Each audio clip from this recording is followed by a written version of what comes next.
For the fifth consecutive year, the Avon Orioles find themselves in the sectional championship game. And head coach Mark Bless, he's looking for his second sectional title in 3 years. Good evening, everybody. Welcome to Avon Varsity Football on Audio Sports Online and XRBRadio.com. My name is Brian Scott, soon to be joined by the Indiana Football Hall of Famer and former Avon coach Dave Shelbourne. Tonight, the Orioles come in with a record of 7-4. They're coming off of a last-second win. Niles Edwards' 43-yard field goal as time expired puts the Orioles in this championship game as the Orioles knocked off the North Terre Haute Patriots by the score of 16-14 to put them for a chance at another sectional championship. I bring in the coach, Dave Shelbourne. And, Coach, it's been for 5 years, 5 consecutive seasons that the Orioles have been able to make it to this sectional championship game, but it's always a thrill each year. Well, I mean, you play for tournament time, and, Avon and Coach Bless and his staff, they've won some ugly games this year, but they've won. And, in the tournament, they had a nice game in the first one. And last week I didn't make it, but I did listen to the broadcast and, was in communication with some of my friends down there. And from what I understand, Avon didn't absolutely play their best, and especially in the first half, but they've showed a lot of character. They beat Southeastern in that opener. They came back and beat Westfield. And, I think it's a strength and shows a character to the team when you don't necessarily play your best, but you figure out a way to win. And, they've done that more than once this year. For the Orioles, they came into last week, as Coach Shelbourne said, not the greatest of games. And for Avon, it's been a struggle on the road all season long. But they found a way to come back and win that game. It came on the leg of Niles Edwards on a 43-yard field goal. There'll be some talk as the week went on about some of the penalties and calls in that game, especially a roughing the kicker penalty that helped extend a drive that eventually Terre Haute North was able to score a touchdown on. Did go back, do some checking. Evidently that was the right call by the rule book, but as Coach Bless says, he wasn't so much upset about that as a couple of other calls that happened late in that contest. But a win is a win. They'll move on to play Pike tonight. Last week, we take a look at some of the stats in last week's game. Of course, rushing the ball, it was Cody Baker, it was Derek Tennant, 21 carries for 101 yards. He also had a touchdown in that game. Cole Johnson also 4 carries for 18 yards, but he had a touchdown as well. Cole on the game, 9 of 14 for 104 yards, was picked off once in that contest, and of course receiving, it was more of an all-around effort. Jalen Edwards had 3 catches for 25 yards, but really last week we saw a pretty good distribution of the football in the passing game. They're going to take on a Pike Red Devil team. Pike comes in to today's contest with a record of 8-3. They were 5-2 in the Conference Indiana. That was good for second place, and we'll talk more about that at halftime. Pike comes off of a win against Zionsville, a game that they saw Zionsville quickly jump out in front by the score of 17-0. But then Pike came roaring back as they scored 24 unanswered points and eventually was able to hold off the Eagles late and win that game last week by the score of 24-23. Quarterback Brent Lyles for the Red Devils, he was 14-29 for 225 yards, a touchdown and an interception in that contest. They got a good running attack on the night from Taylor Sanders, 21 carries for 109 yards. Brent Lyles, 9 carries for 56 yards. He had a couple of touchdown runs in that game. And also Dominic Booth catching 10 catches for 161 yards. That was the Red Devils last week against Zionsville. Pike, 2 impressive wins. Their opening round matchup came against Ben Davis, and they defeated the Giants 35-25. They defeat Zionsville 24-23 at Zionsville last week, and now the Orioles and the Red Devils find themselves here at Orioles Stadium in the Sectional 6 championship game. The Orioles, we mentioned, a different team at home, and Coach, take a look at what they've done on the road. They are undefeated here at Orioles Stadium this season. Well, that's a good thing, and it's a good thing the draw was the way it was, and that we ended up here tonight. But, Pike is so competitive. Coach Moyers is a well-established, well-respected football coach. His teams will come out and compete. They play with a little strut in their walk and a little edge, and he's got an outstanding. I was just looking at some of the names on here. Some of these, he's got a lot of my old buddies that are coaching with him right now. Terry Taphorn, was spent years with Ben Davis and Dick Dullahan when they had their nice run, and he was here with me for a couple of years. Great football coach, Cedric Lloyd. He's even talked Jack Trudeau, who was the former great quarterback with the Colts and coming back. And, the games with Pike have always been competitive. They have great athletes. They're well coached. We've had some interesting and exciting games. I went down and talked to Coach Bless and Coach Moyers before the game, and we kind of laughed about it because the last three games, which have been in Avon's favor, which has been a real blessing because the games could have gone either way, but they've all come down to the last play of the game. And, more than likely that's the way this one's going to head tonight as well. For Derek Moyers, he's brought his Pike team in. They have only won one sectional championship, but that was back in 2007. That was his first season with the Red Devils, and Coach Moyers was able to take that Pike team all the way to the state championship game. They fell to Carmel that year. Since then, their only other sectional appearance was a couple of years ago, and they fell to Avon. So both these teams looking for a taste to get on to regional action. Over the last 15 years, Avon 3-0 in this series, including a 24-21 sectional win back in October 28th of 2011. The head coach of the Red Devils is Derek Moyers. He's 52-18 in his sixth year at the helm of Pike and 86-48 in his 12th year overall. The head coach of the Orioles is Mark Bless, 26-10 in his third year with Avon, 175-77 in his 23rd year overall. As I mentioned, Pike defeated Zionsville last week by the score of 24-23, while Avon defeated the Patriots of Terre Haute North by the score of 16-14, and that is how we've come to tonight's contest. This is for the Sectional 6 Championship. We'll talk more about what could happen after this game, and we'll talk more about that at halftime. Of course, the one game that we are very, very interested in finding out, well, that is happening at North Central. Lawrence Central is at North Central tonight. The winner of this game will meet the winner of that game in the opening round of the regionals next Friday night. You see the Pike Red Devils have made it onto the field. They are across the way with the red pants, white jerseys, red numerals, and red helmets, and the Orioles in home black. Black pants, black jerseys, white numerals with gold trim, and the black helmets. It is a crisp night, not quite as cold as it was at Terre Haute North. Last week it was rather frigid. Tonight, temperatures as we get ready for kickoff will be more close to 50 degrees. They'll be dropping throughout the night, but very, very light winds here. So compared to a lot of other Friday nights we've had here in central Indiana, not a bad night for high school football. I was just thinking that myself. Of course, it's always easier for us because we're in the booth, but this is football weather. There's just a little bit of crispness in the air. It's cold enough to feel like fall, but it's comfortable. If you're playing tonight, they'll be heating up and sweating here real soon, and I think it'll be a lot more comfortable for the fans in the stands tonight as well. Plus, we've got a great game. Avon won the toss. They deferred, so the Red Devils will go on offense, and Coach mentioned some of the ties with the Red Devils coaching staff, and he mentioned Jack Trudeau. His young son, Bo Trudeau, is the backup quarterback for the Red Devils, but they have a good quarterback in Brent Lyles who will start this game for the Red Devils as we get ready to kick this one off. Lyles on the season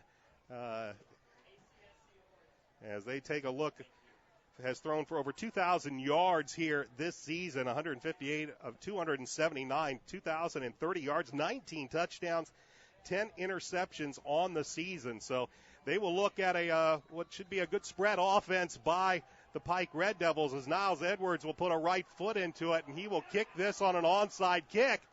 And let's see who comes away with it. As Coach Bless trying to catch him a little off guard. And it was the Red Devils that came away with the football.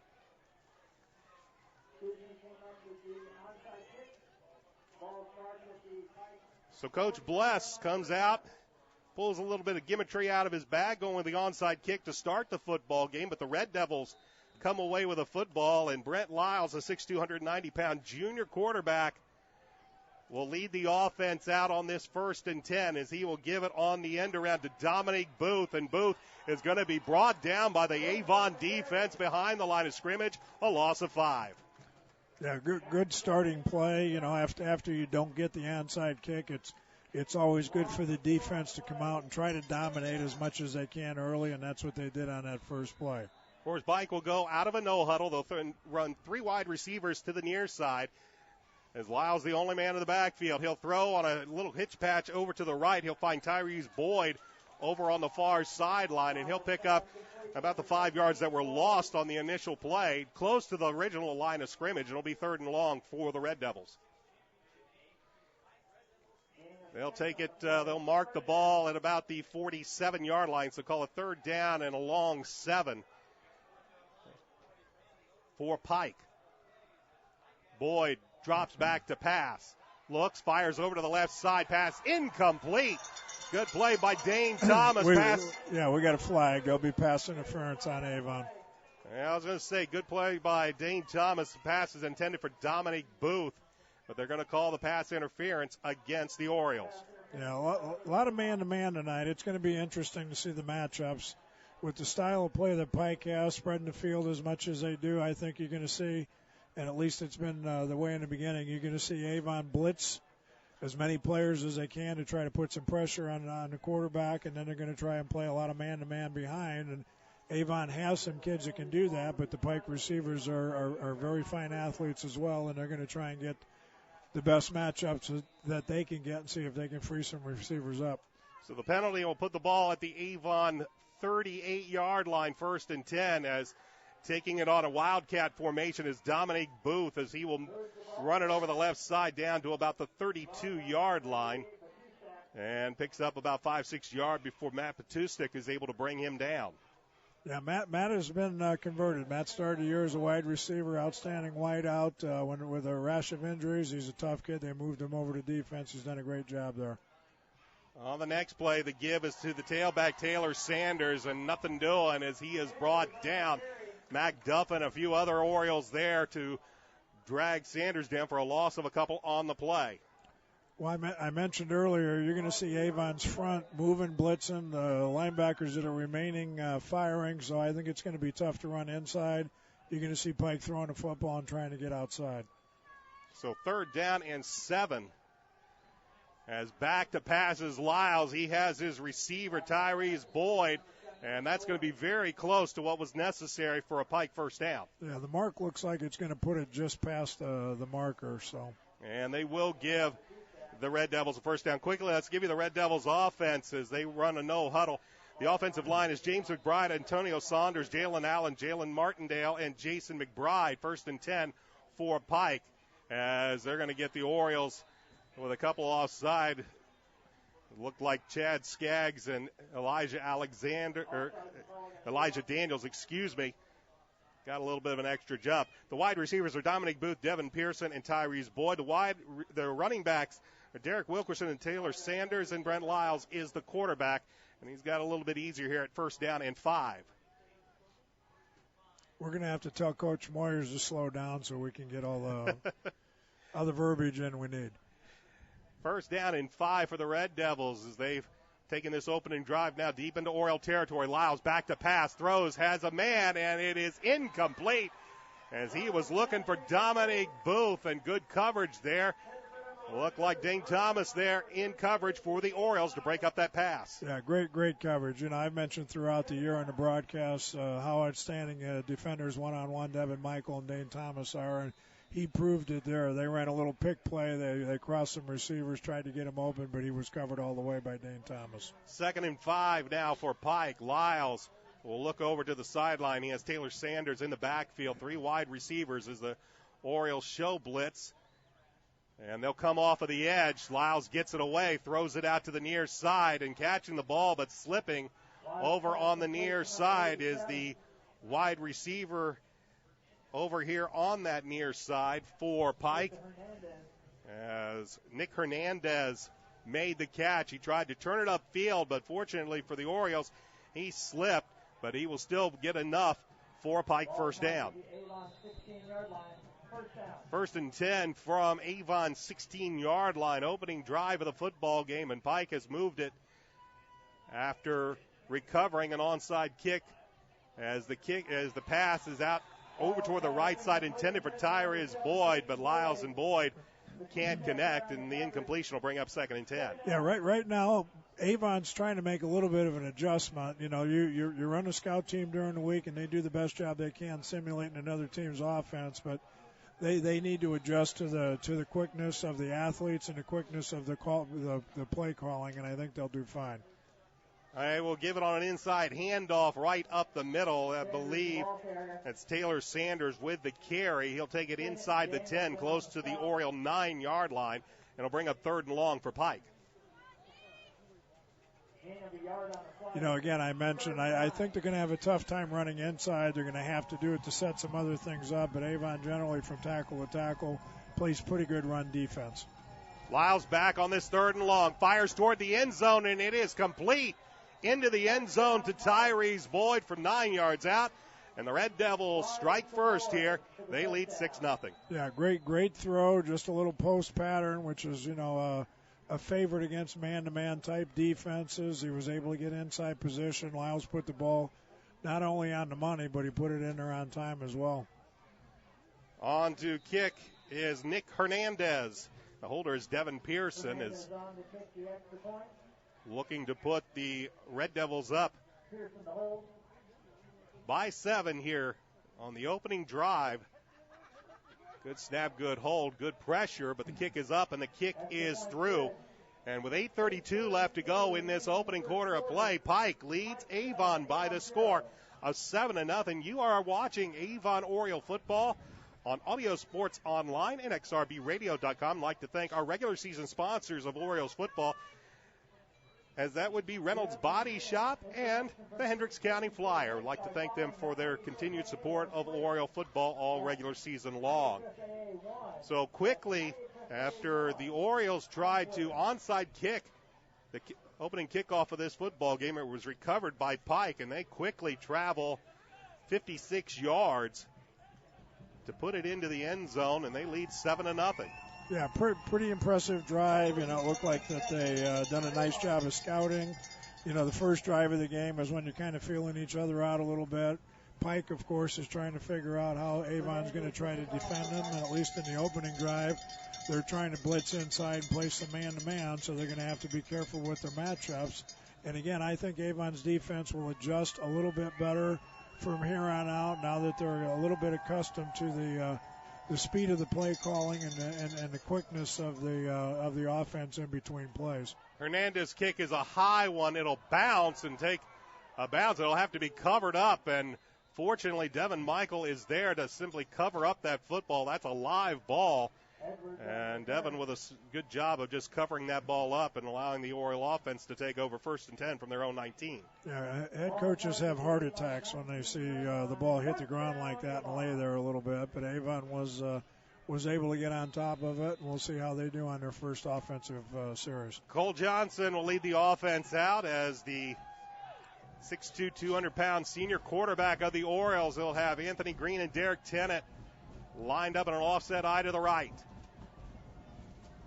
And the give is to Tennant. He will find some room inside, and he's going to pick up about 3 or 4 yards before the bulk of that Red Devil defense is able to bring him down. Tennant getting the start this week. Last week he got the start, even though Coach Bless tentatively had Cody Baker listed as the starter, but Derek got the bulk of the carries last week, and he'll start this week as the lead tailback. And the Orioles themselves will go no huddle, this time with Johnson in the gun. Blitz comes from the left side, and batting the ball down was David Kenny, the defensive end. Yeah, ran a little bit of a strong safety blitz. He wasn't picked up. He came free, put some pressure on. I think Avon had a receiver open, but because he came free, he knocked the ball down and never made it that far. So quickly, the Orioles now find themselves 3rd down and 6. Johnson on the delay. He will give it to Tennant, and Tennant will only gain maybe a yard or two, and that's going to bring up 4th down for Avon. Yeah, a little contrast in styles here, kind of interesting. Pike plays a little more of a traditional 3-4 or 5-2 defense, however you want to describe it. Sit the linebackers back a little bit. Just kind of an old style 4-deep secondary. They have good athletes, and they're just going to sit them out there and then let them play and blitz on occasion. Avon's in a little bit more of a power type offense than what you're going to see out of Pike with their spread. Niles Edwards to punt to Tyler Sanders. Sanders will take it at his 40.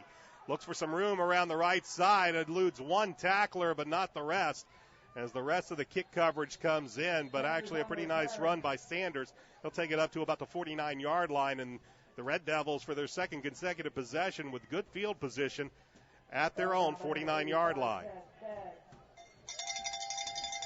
7 minutes and 10 seconds left to go in this opening quarter. Pike up on top of the Orioles by the score of 7-0, along with the former coach of the Orioles, Dave Shelbourne. My name's Brian Scott. Glad you could join us for Oriole football Sectional 6 championship game tonight here at Oriole Stadium, as Lyles and the Pike offense is back out onto the field. The pitch will come to the near side. Carrying the ball here is Taylor Saunders. Sanders will take it into Oriole territory after a pickup of only about 2 or 3 yards before it looked like Matt Batustik and the rest are able to bring him down quickly. Let's give you this Orioles defense. Joe Belden, Isaiah Robinson, and Mac Duffin across the defensive line. Elijah Daniel, T.J. Wilson, Chad Piatek, and Brian Stinnett are the linebackers. Gabe Laxtons and Devin Michael are the corners, and Matt Batustik and Dane Thomas are the safeties. Second down, about 6 yards to go. As Lyles back to pass, now steps up into the pocket, and he's going to be brought down. Elijah Daniels brings Brent Lyles down. Lyles will still pick up a yard or two, but Elijah able to close in and get a hand on him and bring him down for only a 2-yard gain. Yeah, Elijah's listed as a linebacker, but I have a feeling you're going to see him blitzing or rushing the passer probably 3 out of 4 plays. Third down and 5 for the Red Devils, as Lyles will now check over toward the sideline. 3 wideouts to the far side. 1 comes to the near side. Lyles out of the gun. Sanders to his right. Drops back to pass. Fires over to the right and bounces the ball in front of Dominique Booth, and that'll bring up 4th down for the Red Devils.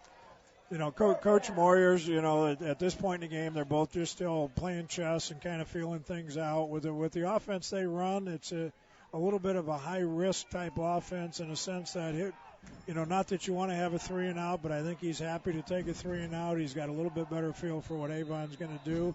And, for the most part, they're a big play offense. They're trying to set up something for later on in the game. Hernandez is on to punt this ball away. He does. Dean Thomas will come up, signal a fair catch, and he will take it on his 16-yard line, and the Orioles will have their second possession of this football game, once again pinned back in their own territory. At their own 16, they trail 7-0 with 5:49 left to go in this first quarter of play. Yeah, much better second series for the Avon defense. They got to look, they got to feel. They understand a little bit better the quickness, the ability of the athletes. The second series they came out, forced Pike into a 3-and-out. Now the offense has a chance to see what they can do their second possession. Orioles will go with a big set here on this 1st and 10 with Nolan Woolley, the lone wide receiver, out to the far side. And the give is to Tennant, who will go into the middle and be swallowed up in a whole host of black and white jerseys and eventually come away with maybe a yard gain. Yeah, a little unbalanced look that time, too. At this point, I think they're Avon offense trying to get a feel for what they can do up front, how well they can handle the Pike defensive front. That time Pike won the battle and stuffed it in there pretty well. I think you're going to see Avon have to open it up here just a little bit if they're going to move the football. They'll give Derek 2 yards on the play. 2nd down and 8 now for Avon. As Johnson will go under center, the pitch is to Derek. Derek looks for some room, cuts it in the middle. He's going to be met by David Kenny, and he'll once again maybe get 2 yards, but it's going to bring up 3rd and long, about 3rd and 6, I would say, for the Orioles. David Kenny is a well-known, great athlete. He's kind of the big name player for the Pike defense. They've got a lot of good athletes, but David Kenny is the one that opposing teams certainly know who he is, and they're going to have to figure out where he is if they're going to move the football here tonight. Orioles still looking for their first down of this game. Last week, Jalen Edwards with some big 3rd down conversions. We'll see if they go to him here on 3rd and 5. Johnson works out of the gun, flanked by Tennant and Green. Drops back to Fast. Does look for Jalen, but the pass is high and out of bounds, and that'll bring up fourth down for Avon. Jalen was a frequent target for Cole last week on third downs and converted 3 or 4 big third down conversions. This time they're not able to do so, and for the second consecutive possession, the Orioles will go 3 and out. Yeah, Avon needs to do a little bit better on first down. Both series they've come up a little short on first down, puts their back to the wall a little bit, and then they have to be a little bit more creative on third down. If they can get 5 yards or more on first down, it will certainly help with getting a chance to vary the play calling. Edwards back to kick.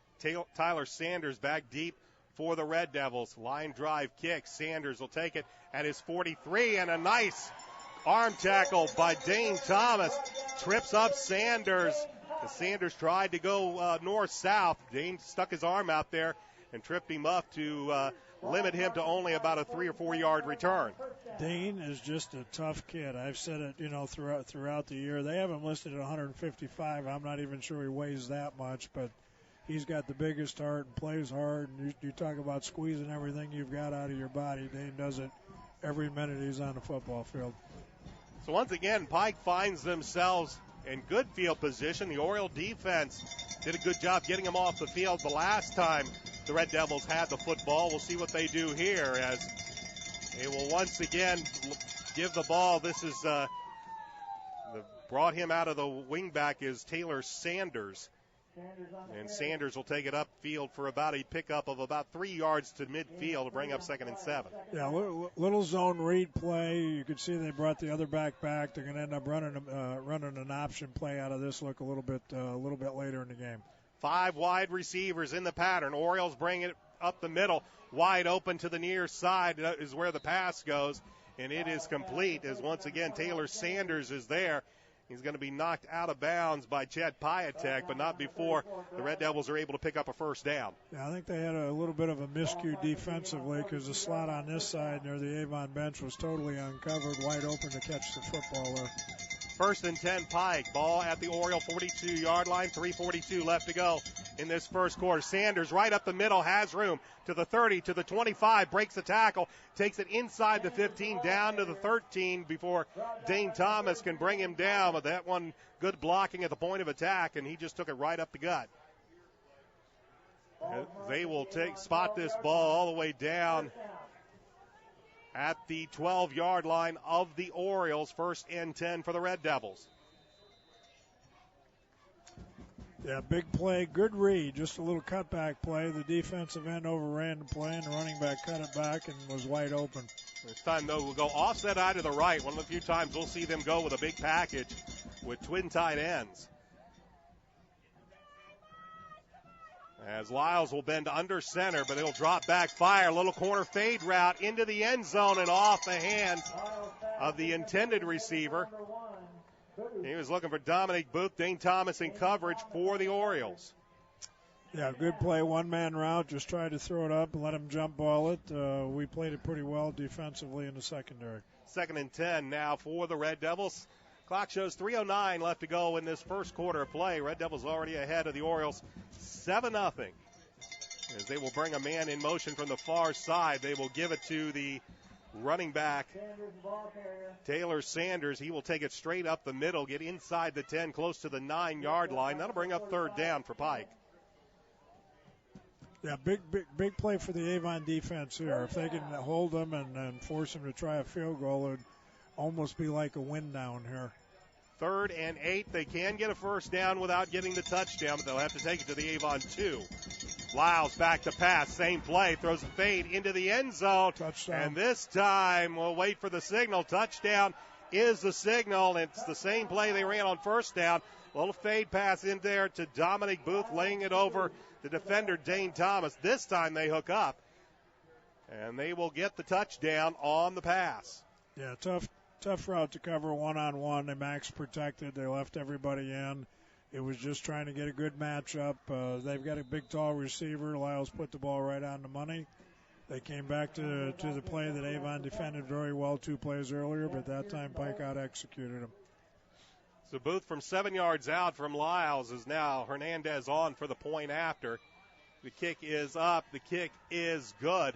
2 minutes, 34 seconds remain in this first quarter, and the Red Devils have jumped out to a quick 14-0 lead. This is Avon Oriole football on Audio Sports Online and XRBRadio.com. I'd like to thank our regular season sponsors of Oriole football. That would be Reynolds Body Shop and the Hendricks County Flyer. We thank them for being proud sponsors of Oriole football. Well, Coach, we've watched the Orioles go 3 and out now twice, and as you said, need a little bit more production out of first down. Well, that would certainly help. And, the other thing right now is, and I mentioned earlier about Coach Moyers, his team comes out with a little strut in their walk and a little attitude. And they walked out here on the field, and they're certainly starting to play now, scoring 2 out of 3 series with the idea that they can score every time they touch the football. And, Avon's got to get started here on offense, because the first 2 offensive series, they looked a little tentative, and they look like they're looking for something to hang their hat on, because at this point they haven't had that. At the same time, you mentioned Pike has started all 3 series at about midfield, and that alone opens up your offense and gives you the opportunity to do a lot of things. And Avon's been down here kind of pinned in between the 15 and 20-yard line, but, they're going to have to start to open things up here a little bit. This series right here, they're going to have to move the football and put some points up on the board if they're going to keep a handle on this game. Thomas takes it to the 10, then cuts the reverse field. He will go up the far sideline and get a good return out beyond the 30, past the 35, and close to the 36-yard line. The Orioles' best field position of the night. All right. Well, Pike again offensively has done a nice job getting the football with some of their big time players. Avon's going to have to do the same thing. Derek Tennant is an outstanding running back. Right now, he hasn't had a whole lot of room to run. I'm sure that they're well aware of Jalen Edwards, and they're going to do everything they can to try to contain him. But you got Nolan Woolley on the other side, who's an outstanding receiver as well. And I wouldn't be surprised to see some kind of play action here. But Avon's going to have to throw the football a little bit, and now they have a little room to do that. This play will not get off as penalty flags fly on the far sideline. They will say that Thomas stepped out at the 33. That is where the Orioles begin this drive, but they'll get a free 5 yards thanks to an offsides penalty against the Red Devils. Well, that helps. There's that 5 yards on first down that I keep talking about, and whether it comes from a penalty, a run, or a pass, we'll take it. 1st and 5 is a lot easier to deal with than 1st and 10. That'll put the ball at the 38-yard line of the Orioles. 1st down and 5. Clock shows 2:24 left to go in this first quarter. Pike 14, Avon nothing. Orioles looking for their first down of this game, and Pike makes it a little bit easier with an offsides call on the first play from scrimmage. Johnson works out of the gun, fakes the handoff to Danette, looking for Sam Bloom running down the seam, but led Sam just a little bit too much. It'll fall incomplete. Yeah, well covered as well. There's that little play action pass that we've been talking about, and Avon does so well, and it's such a big part of Coach Bless's offense. But even with the run fake that time, he was covered pretty well. They're trying to run a little seam route, hoping the linebackers are going to step up and take the play action fake and leave a little opening down the field. But that time there really wasn't one. It would have taken a perfect pass to have any chance at all for a completion. 2nd down and 5 for the Orioles as Johnson will work out of the gun. He will send Tennant in motion, and now he'll keep it on a quarterback keepers. Looks for some room around the right side. Cuts it up the field, and he will have the 1st down before he is knocked out of bounds at around the 49-yard line. 1st and 10 Avon. Nice run. I mean, Cole is a really, really nice athlete. He does a lot of good things. He's a good passer and a very strong runner. You've got 2 quarterbacks out here that I think they're both listed at about 6'2", 190. They're both good kids. They kind of break the mold. They're runners. They're tough kids. They can throw the football and run, and they can make big plays for their offense. Lyles has done that already for his offense a couple of times, and Cole Johnson just did it for Avon, helping to pick up the 1st down. We've got a timeout on the field as one of the Pike players might have been shaken up a little bit on the play. That looks like Cole Seward, one of the cornerbacks. The Orioles, who have not really been out on offense too much, we really haven't been able to give you either the Orioles offense or Red Devils defensive lineups. For the Orioles across the offensive line: Trey Sturm, Zach Kaufman, Chase Alexander, Jake Higginbotham, and Ryan Willis. The tight end is Sam Bloom. The wideouts are Jalen Edwards and Nolan Woody. Anthony Green is the fullback. Derek Tennant's the tailback. And, of course, Cole Johnson is the quarterback on this 1st and 10 from the 49-yard line of the Orioles. He will give it to Tennant. Tennant looks for some room, but nothing doing. As shooting through is Donovan Phillips, a 6', 240-pound junior linebacker, to bring down Derrick for a loss of about 4 on the play. Yeah, we just didn't block him. I mean, he read the play and saw what was happening and fired a wide open gap and got into the backfield, made the play. Linemen are zone blocking, just kind of stepping in the direction. Unfortunately, it looked like they just ran past him, and the Pike linebacker made an outstanding play.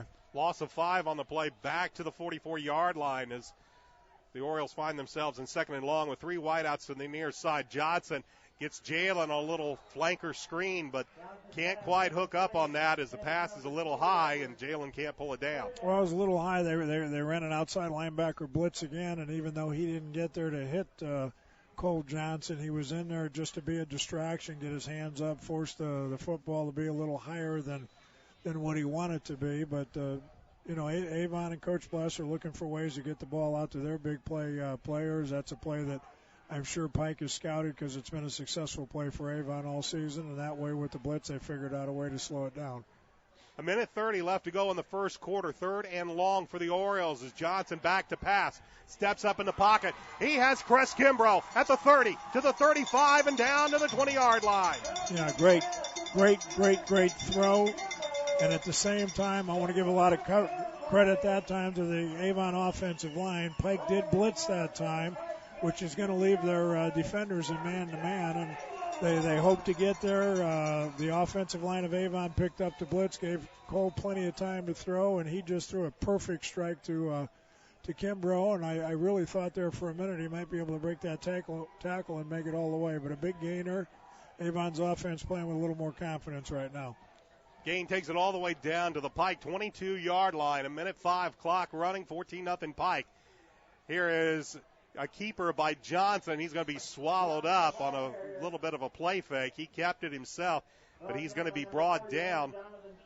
Donovan Phillips, among others, in there to bring him down for a loss of a couple on the play.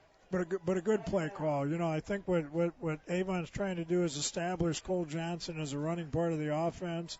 Even though Pike stopped at that time, they're well aware that they better account for Cole Johnson every time they're lining up defensively because he's going to fake that ball and keep it from time to time. Under 30 seconds left to go first quarter is now here come the Red Devils, and Kenny throws him down in we won't mince over, a very stupid play by the 6'2", 255-pound senior David Kenny for the Red Devils. That was a play that was already whistled dead, and he went in and threw Cole Johnson down. So this will be in, and as a matter of fact, Coach Moyers, he's not going to mince any moments. He's going to pull him off of the field. Yeah, he's doing a little point-blank coaching over there. He's going to make sure that that doesn't happen a second time. Sometimes, anybody that's played knows you get caught up in the emotion of the game, and every now and then you get a little bit overly aggressive. But, a play like that, you've got a split second to make a decision. A player of that caliber should have been able to make that decision. He got caught up in the emotion of the game, and unfortunately, cost his team here huge field position. That's a 15-yard penalty, puts Avon inside the 10-yard line, and they're down 14-0. If they can score a touchdown here, this will put them not only score-wise but emotionally back in the game. In fact, since they were both dead ball penalties, they racked off 20 yards on both penalties. As the give is to Tennant, he will take it up the middle and get maybe a yard or so on the play. As the Orioles had it 1st and goal at the 9, and that'll be the final play of this first quarter. Pike gets 2 touchdowns here in this first quarter, but the Orioles are threatening as we head to the second. It's Pike 14, Avon nothing. You're watching Avon Oriole football on Audio Sports Online and XRBRadio.com. Glad you could join us. Sectional 6 championship game here at Oriole Stadium alongside the Indiana Football Hall of Famer Dave Shelbourne. My name's Brian Scott. Hope you've enjoyed Avon Oriole football all season long. And hopefully this won't be our last game of the season as the Orioles now looking to hopefully put some points on the board. And Coach, you look at a situation where you're down 14.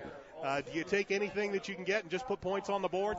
Well, they want and they need a touchdown. If it comes down to that, certainly you have to put points up on the board. But, you know, at the start of the drive, I mentioned how important it was just for their confidence to have a good drive. And, you know, Pike has helped them out here a little bit, but Avon has put together some good things. They're playing with a little more confidence. It's very important, I think, at this stage of the game that they come out of here thinking touchdown. And, you know, field goal's way in the back of your mind right now. You certainly take it, but that's not what you're playing for. As we flip ends, it'll be 2nd and goal for the Orioles at the 7. A lot of this set up on the two penalties. First, the offsides penalty, which was a dead ball foul, and then David Kenny throws Cole Johnson to the ground, add 15 more yards for the unnecessary roughness penalty, and the Orioles now have it 2nd and goal from the 7 as we start quarter number 2.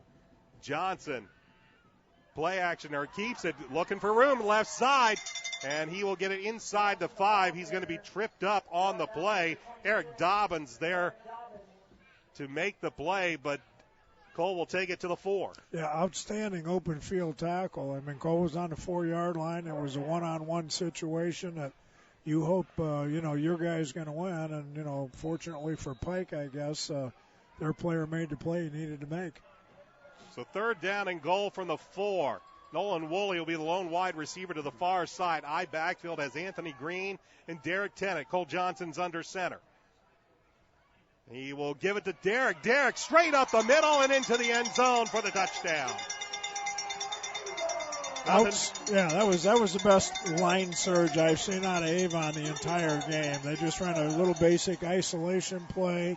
They knocked the Pike defensive front clearly off the ball. Great lead block by Green as a fullback, and Derek was in the end zone so quickly I don't even think the official could get his hands up right away. But a great drive by Avon, puts them back in the game, gives them some momentum and some confidence. The defense needs to come out here right now and establish things and get the ball back for the offense. Edwards' point after is good, and with 11:16 left to go in this first half, Avon puts 7 on the board. They trail the Red Devils by the score of 14-7.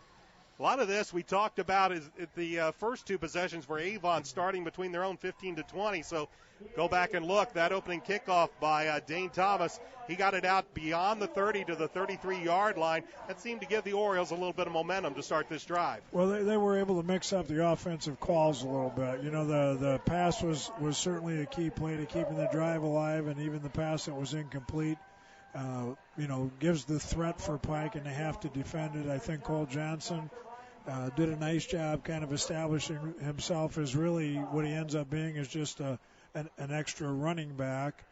Sometime or another, they're going to have to put the ball in a fullback's hands, either on a trap or a little dive play. And Derek Tennant right now is doing a nice job. Derek's a tough kid. He's running hard. He's running tough. And on that last offensive play, the Avon offensive line is starting to pick things up a little bit and starting to handle things up front. And that's what they certainly need to put the ball in the end zone. This is Tyler Sanders from the 10. Looks for some room around the left side. He gets to the 30, to the 35, 40, 45, 50, inside Oriole territory, down to about the 33, and into they'll say he stepped out at the 25. Looks like the Orioles managed to push him out just about the 25. Otherwise, he was down the far sideline and into the end zone. But the Orioles are going to be able to at least hold him out to the 25-yard line. But an excellent return by 5'9", 170-pound junior Tyler Sanders into the Oriole territory at the 25. Well, what a great momentum play for Pike, but those are the kind of plays that give head coaches a heart attack. I mean, they had that nice drive that took 6, 7, 8 minutes off the clock, and here in one big play, Pike is already down on a 25-yard line, and looking to knock one in.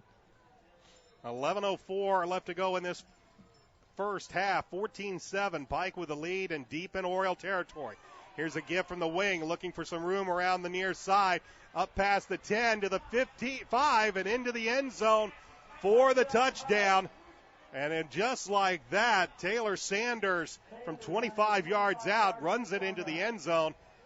And all that momentum and all that enthusiasm that the Orioles felt after getting that touchdown goes away in 2 plays. Well, right now, Pike's winning some of the individual battles. I mean, even on the kickoff return, one of the Avon players had an opportunity to make a tackle back here on a 25-yard line and missed, and they ran it down to the 25, and this time was just kind of a basic little jet sweep, little motion handoff play, and a couple of Avon guys had a chance to make open field tackles. And, the running back's very good, but we have to make those plays when we have that opportunity. They weren't blocked. They just missed tackles, and the Pike running back just ran through the tackles for the touchdown. Nick Hernandez point after is good, and with 10:56 left to go in this first half, it's 21-7. Pike with the lead. As right now the Orioles will look to regroup themselves and see if they can answer right back. Again, a big kickoff return by Tyler Sanders, and then the 25-yard touchdown run by Taylor Sanders. 2 quick plays, the kickoff return and the first play from scrimmage, and the Red Devils answer the Orioles score with one of their own to extend the lead back to 14. Well, it's easy for me to say standing in the booth now, but, Avon's got to get out there with the attitude that they can take this kickoff right back down the field. And, offensively they have to go out with the attitude that they're going to come back and score as quickly as they can. So I'd say in this case they've kind of figured each other out. They know the speed of the game. They know the caliber of the athletes they're playing, and I think a big part of this is just the attitude that they play with from here on out. Avon's got to play a little cocky and come out here and get some things done on offense. This one will be taken by Thomas at the goal line to the 10, 15, 20, 25. Spins her through the tackle to the 30, 35, 40. And Dane Thomas with an excellent kickoff return takes it out beyond the 40, close to the 41 or the 42-yard line. Yeah, that's exactly what they need. Dane has that little strut in his walk, and, sometimes in a game like this, you look for one of your senior leaders to step up and kind of establish the momentum, and hopefully Dane has done that with that kickoff return, and the Avon offense needs to get going and, establish the fact that they can score just as quickly as the Pike offense, and, then we can come out and worry about how to stop them later. The Orioles will start this drive at their own 42-yard line. They'll work out of an I as now they bring Sam Bloom, tight end, over to the right-hand side.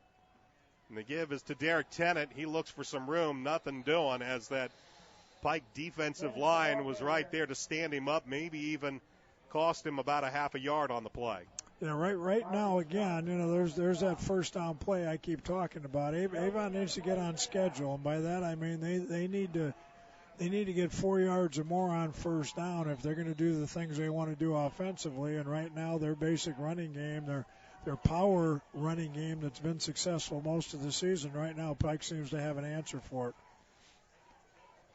They'll say no gain on the play, 2nd and 10 as Johnson works out of the gun. 2 wideouts to the near side on the delay. Or they fake the delay and nothing going is coming in and reading that very well to blow that play up.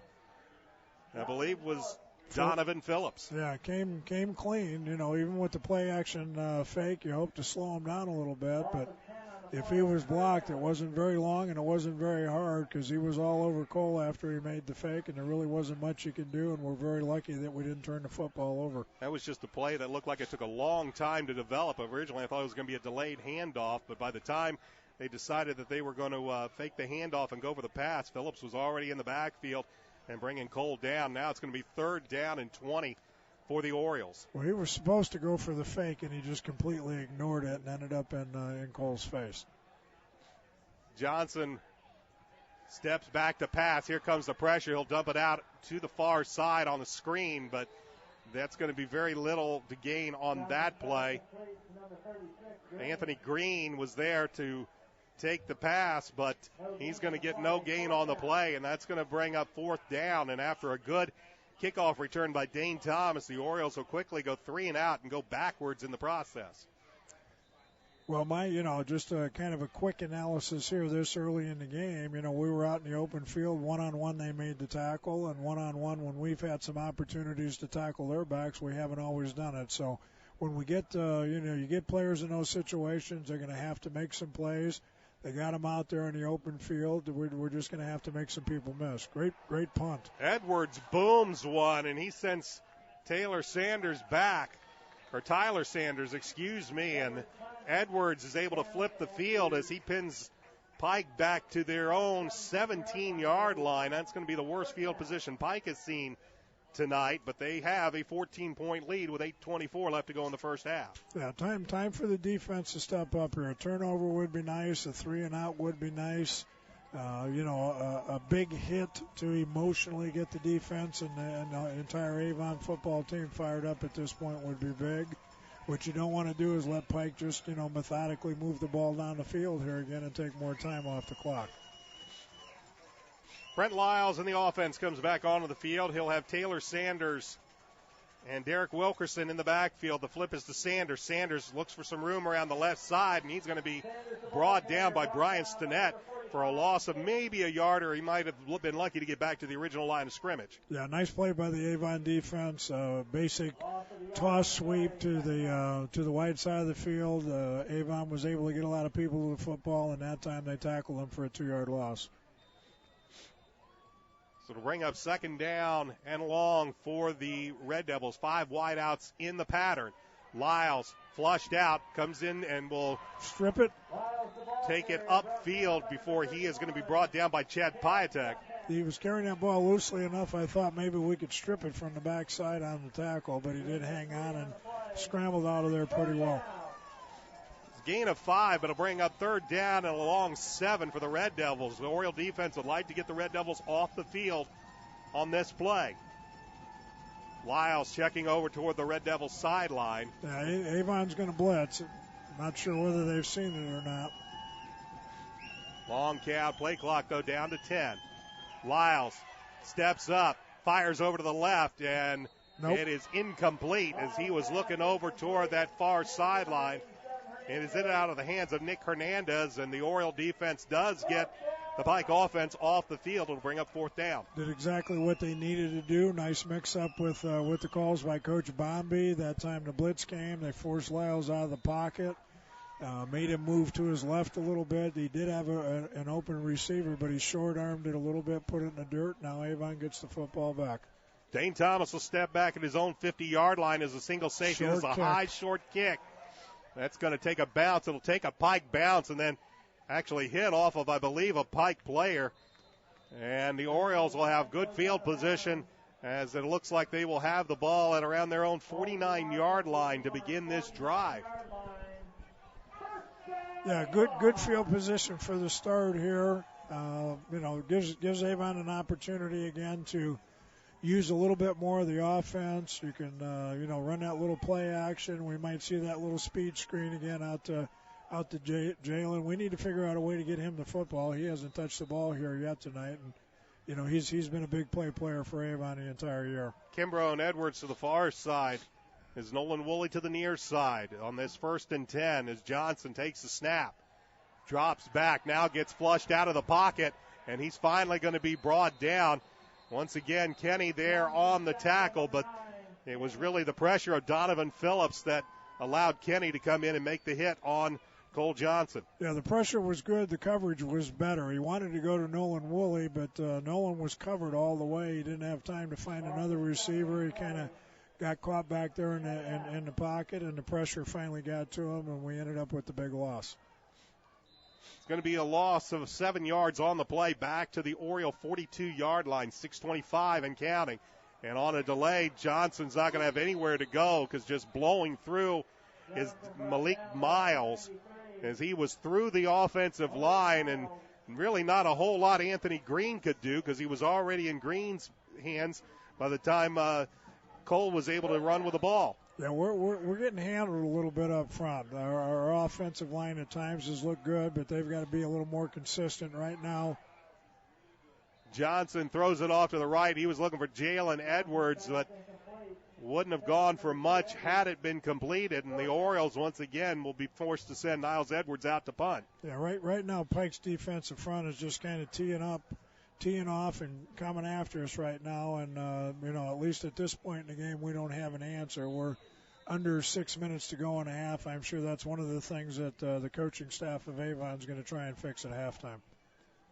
So Edwards on to punt.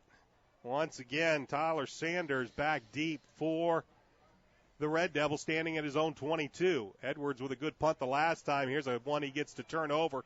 Sanders retreats to his 19. There's a penalty.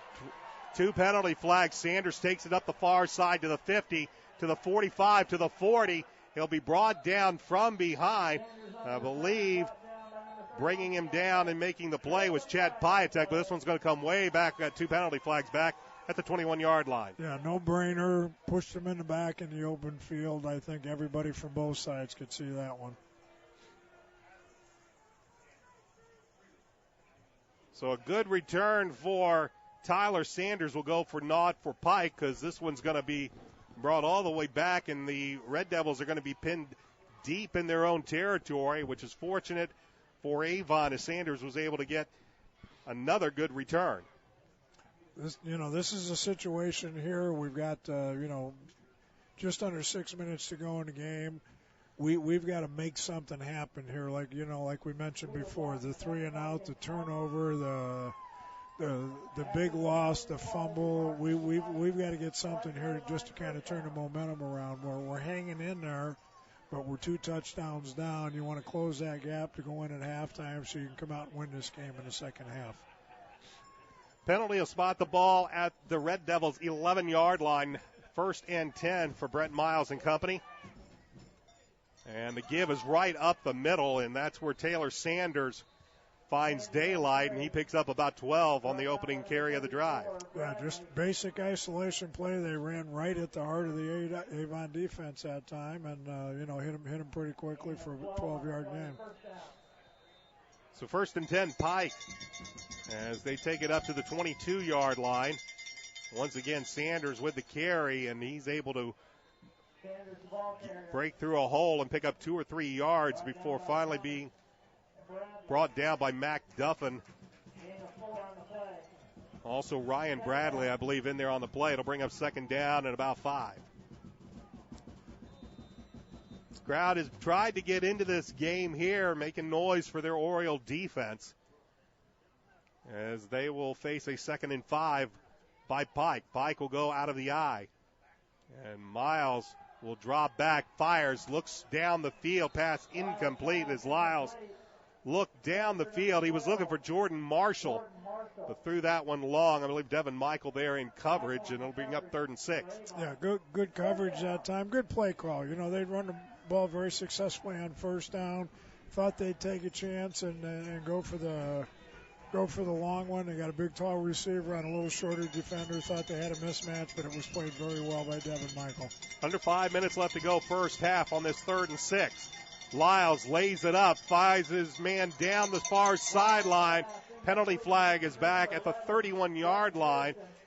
Devin Pearson was the receiver. We'll see what the flag is all about. And looks like it's going to be defensive holding against the Orioles. So what they thought they were going to be able to get the Red Devils off of the field, instead is going to turn into a 1st down for Pike on the defensive holding penalty. I always wondered why those penalty flags came in front of their bench. It is seemingly the way that football works. The penalty will make it 1st and 10 for Pike at their own 38-yard line, as they will put 3 wideouts to the top of the formation. Now they'll bring a man in motion. That is Booth, but the give is to Sanders, and Sanders finds a little bit of room over the left side. He'll pick up about 3 yards to up about the 41-yard line to bring up 2nd and 7. Clock continues to move here in this first half. 4 minutes, 30 seconds remain. 21-7. Pike with the football and the lead. This time an empty backfield as Lyles will take it. He will fire. Pass is complete. As going up to make a nice catch was Tyrese Boyd, knowing that Matt Batustik was going to give him a bit of a pop. He was able to bring it down. Pick up of about 4 or 5 yards on the play out to the 46. Yeah, nice throw and catch. Put the ball on the money, but, kind of the unsung heroes here, that offensive line for Pike. They've won the battle up front. They're giving him time to throw, and they've also helped Pike to be able to run the football. And now we have a penalty flag, as I believe that might have been Isaiah Robinson right over the helmet, right over the nose of the football. He's going to jump across, and that 5 yards is going to become crucial because it's going to give the Red Devils a first down at the Oriole 49. Avon hasn't played badly the first half, but it just looks like Pike has been a step or two quicker the entire half. Lyles will pitch it to Sanders, who finds some room around the left side to the 40, to the 30, down to the 20, and he will be run out of bounds over on the far side. Penalty flag comes in late. Jalen Edwards was able to knock him down. 2 penalty flags, as Elijah Daniels is also down there, and he might have flag might be against Elijah for pushing him out of bounds a little too aggressively. Yeah, that's, again, that's just one of those emotion plays that you hope a player with that kind of experience. Part of it right now is a little frustration. We've given up 3 touchdowns right now, and that's a big play. And, he got to the corner, which you certainly don't want to do, and they're in scoring position as it is. You just don't want to make it any easier for them. So Sanders with a big play. He looks like he had been pushed out of bounds already, and then Elijah came by to hit him again while he was out of bounds. And so they are going to add more yardage to the end of this play, and it's going to be 1st and goal for Pike as they'll spot the ball at the 8.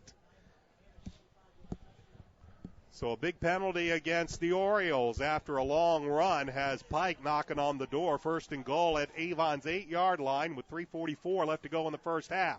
Here's the give to the tailback, and running it right up the middle is Derek Wilkerson, and Wilkerson has no problem scoring from 8 yards out, and Pike is now out in front 27-7 pending the onside kick. Yeah, that's absolutely not what you wanted to do. Pike's offense right now is making it look a little easy, and I just mentioned they're playing, at a little quicker speed right now than Avon. Part of that has to do with their with the confidence level that they're playing with right now, but Avon's going to have to pick it up and start making some plays. Here's a miss snap, and the holder, which is Devin Pearson, will look for some room around the right side, and they say he did not manage to get to the pylon before going out of bounds.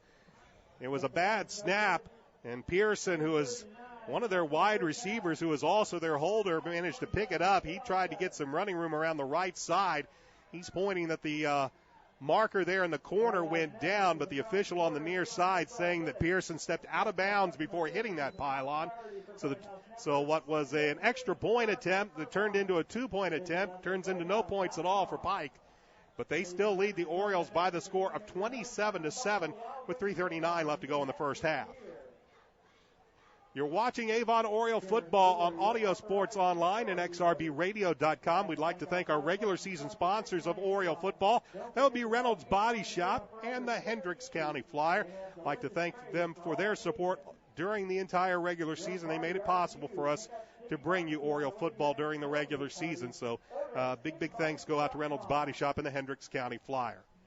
Yeah, at this point in the game, most coaches keep a stat. I'm sure they still do, and we used to do, plays over 20 yards to kind of give you an idea of the big plays that you had during a game. And we always felt like if we could have 4 or 5 a game, we'd usually end up winning. And I don't have the stats in front of me right now, but I'm not too sure that Avon has any. And at this point, I'd say Pike's got probably 6, 7, 8. This kick is going to be taken by Thomas at the 7. Dane runs over toward the right side. He'll take it beyond the 25 and close to about the 27-yard line. And Avon has 3 minutes and 34 seconds left. They're by no means out of this football game. They have 3:34 and all 3 timeouts remaining at the end of this first half, and they will be receiving the kickoff to begin the second half. So if the Orioles can get a touchdown on the board here and then have a good drive and get some points on the board to begin the second half, they're right back in this football game. Yeah, my observation was just confirmed up here in the booth. Pike's had 4 big plays, and Avon right now, I think the longest run has been 15 yards, and they've only had 2 plays over 10. Derek Tennant will take the handoff and take it out beyond the 30, close to the 31-yard line. It'll make it 2nd down and 7 for the Orioles. Clock moving, 3:17 left to go in the first half. 27-7 is our score with the Red Devils in the lead. Sectional 6 championship game here from Oriole Stadium Alongside the coach Dave Shelbourne, my name's Brian Scott as Cole Johnson brings them up to the line for the 2nd and 7. Everybody in the box for Pike as Johnson with a play action, and he's going to be brought down as they're just simply pinning the airs back and coming after the Oriole quarterback as David Kenny was the one to be able to come through and bring Johnson down for a big loss. Yeah, as impressive as the Pike offense has been, I think the defense has been equally impressive. Avon's offense hasn't been on the field nearly as much as the Pike offense, but when they've been out there, right now that Pike defensive front is pretty well dominating and, you know, kind of doing just about anything they want to do right now with the Avon offensive front. With that big loss, head coach Derek Moyers of the Red Devils elects to call a timeout. As I mentioned, the Orioles will receive the second half kickoff, and Coach Moyers thinking if he can get the Orioles now to 3 and out, because they will have a 3rd down and 17 now from the Orioles' own 21-yard line, that he might be able to get another shot at putting some more points on the board here before this first half comes to a close. For Avon, they've tried a little bit of everything. They've tried some power running. They've not been very successful throwing the ball, but as Coach mentioned, you can credit that Pike defense. They have put some excellent pressure on Cole Johnson, and also they've done a very good job at the line of scrimmage on that defensive line for Pike. 3rd down and 17 as the Orioles bring 2 wideouts to the near side. Johnson in the gun. Red Devils show blitz, play action. They fire down the field looking for Nolan Woolley. Pressure came. Johnson ended up on his back, and the pass falls incomplete. Well, they brought 2 linebackers to put pressure on, and that's absolutely what they did. We had a receiver open down the field, but Cole never really got an opportunity to sit comfortably in the pocket. The timing was rushed a little bit, and eventually he ended up on his back. So 4th down, and that's going to bring Niles Edwards, and that's unfortunately for the Orioles. There's still 2:45 remaining in this first half. That's going to give the Red Devils the ball back, an excellent field position with plenty of time left on the clock. Edwards punts this ball away from his own 11, a high kick, and that's going to leave Tyler Sanders to call a fair catch. And again, the Red Devils will have excellent field position as they will spot the ball at the Red Devil 47-yard line with 2:38 remaining in the first half. Red Devils still with 2 timeouts and a 20-point lead. And with their style of offense, 2:38's a lot of time because they're going to be, they're in a hurry-up mode all the time anyway. And, with 2:38 on the clock and, 2 timeouts, that's plenty of time for them to come out and do what they need to do. Avon needs a break. We need to have something happen here. We need a sack, a turnover. We need a big play from the defensive front. We've got to turn things around here in a hurry. So Brent Lyles brings a man in motion. That is Sanders, but Lyles will keep it himself. No, that's actually Dominic Booth out of the Wildcat. He will spin and finally get out of bounds inside Oriole territory near the 46-yard line as the Red Devils go Wildcat with Dominic Booth in the backfield, and Booth is able to pick up about 5. Well, they give you a lot of looks, but the one thing that they do, they have a lot of good athletes. There's lots of speed back there. They're able to balance things up a little bit. Lyles has done a nice job as Coach Moyer's calling the play, spreading that ball around to a number of players. They're in the spread, they're in the wide, they're on the motions, they're in a little bit of power football here as well. This time Lyles is back to pass, looks deep downfield, gunning it down, a man wide open, and just cruising into the end zone is Tyrese Boyd from 46, and a penalty flag comes in late as down at about the 37, Tyrese Boyd had gotten behind the Oriole secondary, and he was wide open, and Lyles just had to hit him, which he did.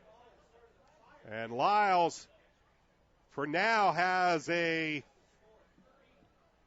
touchdown, and I think this is going to be a dead ball foul, and they're asking touchdown is good. It's a dead ball foul, unsportsmanlike conduct against Pike.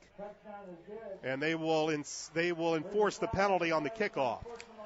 Well, he certainly put the ball on the money, and the wide receiver was wide open. But their offensive line right now, I mean, he's just sitting back there. He could sit back there all day, and they've done a nice job handling whatever it is Avon's trying to do with their defensive front. They are trying to play man-to-man behind it.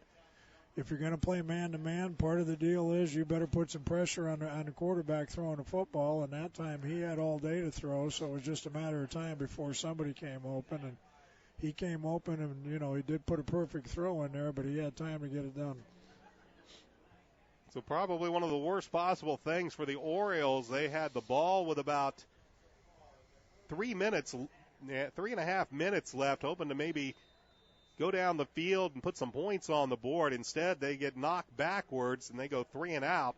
And Pike takes just a couple of plays to put it in the end zone. The point after is good, and with 2:21 remaining in this first half, Pike out in front, 34-7. Tyrese Boyd on the receiving end of a 46-yard Brent Lyles touchdown pass, and as we said, Boyd well wide open, and all Lyles had to do was lay it in there, which he did. So now the Orioles are going to find themselves really having to do some hole digging here. They still have 2:21 and 3 timeouts remaining, but whereas a few moments ago we were talking about them being right back into the game, now they're looking to just keep within a little bit of striking distance, trying to put some points on the board here to end the first half, and then come out here and do some damage here in the beginning of the second half. Well, it's only one half at this point, but, you know, I'll take my hat off to Pike. They looked impressive in this half as any team I've seen at the high school level in the last couple of years. I mean, they've had an answer for everything. On offense, they've scored nearly every time they wanted to. Defensively, they've done all the things they need to. Special teams has been outstanding. They had the one penalty that I know they'd like to take back, but other than that, special teams has been good. No turnovers. There really isn't a whole lot that they have done poorly. Avon hasn't played badly. They just haven't played as well as Pike. And Pike, like I said, at this point, if this were a state championship game, or, you know, you asked me who's the most impressive team I've seen all year, I'd have to say Pike at this point. And we look at what Pike's offense has been able to do, putting 34 points on the board. We've got to really credit that Pike defense. If not for the long touchdown drive by Avon, I'd be very curious to see how many positive yards they would have if you take that drive out. Here's Jalen Edwards from the 8, looks for some room to the 25, and he'll finally be brought down as tackled by Jason Illiskis. As Jalen's able to get it to about the 30-yard line, and the Orioles have 2 minutes and 14 seconds left in this first half, trailing 34-7. They do have all 3 timeouts, and they will have be receiving the opening kickoff to begin the second half. Well, it's been for the last quarter, but, you know, Avon's in serious gut check time right now. They've got to get mad. They've got to play with an attitude. They've got to play with some confidence here. And, you know, if they can get a score up here at the half and come out, and I've seen them do it sometimes this year, play that first half like they don't know exactly what they're doing, and come out the second half and be a totally different game. And, you know, they're kind of at that point right now. What they don't want to do, and, you know, unfortunately it just happened there on the first play, is they don't want to self-destruct. And Derek Tennant got a little bit of an extra jump as forgot maybe the snap count, or he was watching the Pike defense, who's now just pinning their ears back. You can see them bringing a backer or somebody on a blitz on now just about every single play. And Derek jumped a little bit. That's going to cost the Orioles 5 yards. It'll be 1st and 15 from the 25. Johnson out of the gun, drops back, pressure comes, steps up, fires, looking for Jalen, a bit of a wounded duck, and in and out of the hands of the defender for the Red Devils. That'll be Cole Seward. Jalen actually had a step on Seward. That ball fluttered a little bit, causing it to be overthrown, and Seward kind of banging his helmet, thinking he should have had that one for an interception. That'll bring up 2nd and 15 for the Orioles. 2:09 remain in this first half. 34-7, Pike with the lead. Johnson gives it to Derek Tennant. Tennant bounces it outside after finding little room right up the middle, and Derek's going to pick up about 4 yards on the play up to the 34-yard line. And a timeout is going to be called by Pike. Yeah, they're playing hungry. They're going for the throat right now. They think if they can hold Avon here one more time and force him to punt, that'll still give them plenty of time to try to get one more on the board. Avon needs a first down. We have to get back in this game emotionally before we can get back on the game on the board. Pike right now is just playing with an unbelievable amount of confidence, as they should after the first half they played. And Avon is, I don't even know if I want to say they're struggling. They're just not playing as well as Pike. I mean, Pike's playing in a different gear at a different level. Right now, they're playing. They played almost a flawless first half. Avon didn't play that badly. We just have to play better. And we've watched Pike do it in all three phases of the game: offense, defense, and their kick returns have also set up some good field position for the Red Devils. Here's a big 3rd down and 6 for Avon with 1:56 in the first half. The give is to Tennant. Tennant breaks it through to the 40, 45, to the 50, into Red Devils territory at the 40, to the 30, and he will finally be knocked out of bounds just shy of the 20-yard line by Keith Cork. But there's a big play that Avon has not had all game. Derek Tennant gives it to him as he takes it all the way down to the Pike 21. Well, up front, I've been a little critical of the offensive line, but that time Pike came after him. Pike blitzed 2 linebackers. The Avon front just put them flat on their back, created a huge opening. Derek took the opportunity, got some outstanding blocks downfield, and turned it into a big play. They've got a chance to score. At the Red Devils' 21-yard line, Johnson gives it to Derek. Derek looks for some room. Ball's on the field. That's a helmet. Excuse me. As an Oriole helmet flew to the field, not the football. But it was right there where Derek got lost in that mass of bodies. It's going to be no gain on the play. And it's Derek Tennant who's going to have to come out because it was his helmet that came crashing to the ground. Somebody stopped the clock here. I believe they stopped the clock when the helmet came off to let Derek get off the field. Now they wind it again. 2nd and 10. Johnson drops back and rolls to his right. Looks, gets pressured, fires across the middle, and that one is going to be incomplete. It's diving for the football and maybe diving on the football and losing it. Yeah, nearly intercepted. Keith Cork, the cornerback, came and dove for the football, but he can't come up with it. Now it's going to be 3rd down and 10 for the Orioles. 1:26 remaining in this first half. Pike up 34-7. Anthony Green will come off the field. Derek Tennant will come back on as the Orioles will send Kimbrough and Woolley to the far side, Edwards to the near side. Now they'll move Edwards back to the left again, and now we're going to have a timeout called by Pike. That's their 3rd and final timeout. So the Orioles might have looked a little confused on offense, but it's Pike that takes the timeout on this 3rd down and 10 for Avon with 1:26 left to go in the first half. Orioles still with all 3 timeouts remaining. I don't have the stats in front of me, but I'm just trying to think here. I don't think Jalen Edwards has a catch yet, does he? I believe you are right, Coach. I think they've tried to get the ball to him on a couple of occasions, and they have misfired. And besides the big pass over there to Kimbrough, the Orioles can't really fault Cole Johnson a whole lot. It is Pike that has been bringing the pressure in this football game, and Cole has found himself to have to be getting rid of the ball rather early or while he's being planted on his backside. So it's been a very, very tough night for the passing game. Derek Tennant breaks off a big run to get him deep into Pike territory, but the Orioles will face a big 3rd down and 10 as they come out of the timeout. They will send Kimbrough and Woolley to the far side, Edwards to the near side, Derek Tennant to the left of Cole Johnson in the gun. 3rd and 10 for the Orioles.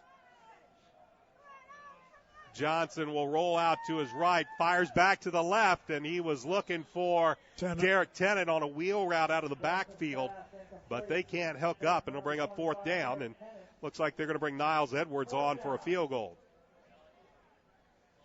For Niles, this would be, when they set this up, about a 38-yard field goal attempt from the left hash. He hit from 43 yards last week as time expired to put the Orioles in this position. A minute 20 remains in this first half. Good snap, good hold. The kick is up. A wobbly kick, but it goes through the uprights. And the 38-yard field goal by Niles Edwards puts points on the boards for Avon, but they still trail by 24, 34-10 with a minute 16 left to go in this first half. A better drive. They needed to get some points up on the board.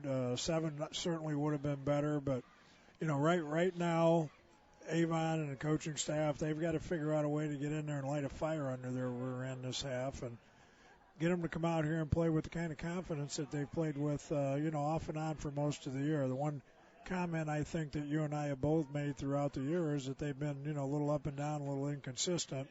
Hopefully this is the down part, and hopefully we'll get that up part in the second half.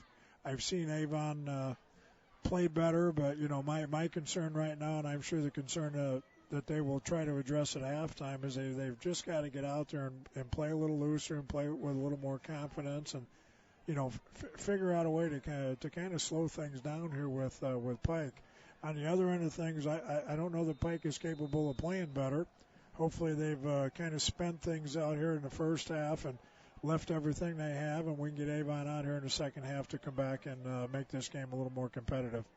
Edwards squibs this. Keith Cork is the up back that picks it up, and he takes it to about the 35. Avon, a few people on Avon's sideline think that they saw the ball loose, but the officials say it will belong to Pike. At their 35-yard line with a minute 9, Pike is out of timeouts. They've used all 3 of them on defense, but they have a 24-point lead and a minute 9 left to go in this first half. Meanwhile, for Avon, they have all 3 of their timeouts left, so if the defense can stiffen up here and try to get Pike on a 3-and-out situation, Orioles still might get the ball back with a little bit of time to see if they can do something. Looks like right now Pike's just going to line up and run the football as they'll start it at their own 35-yard line, and Sanders will take it right up the middle, and he'll pick up about a yard. No sign from the Avon bench yet of a timeout being asked for. Under a minute left to go in the first half. It'll be 2nd and 9 as the Red Devils quickly move up to the line of scrimmage.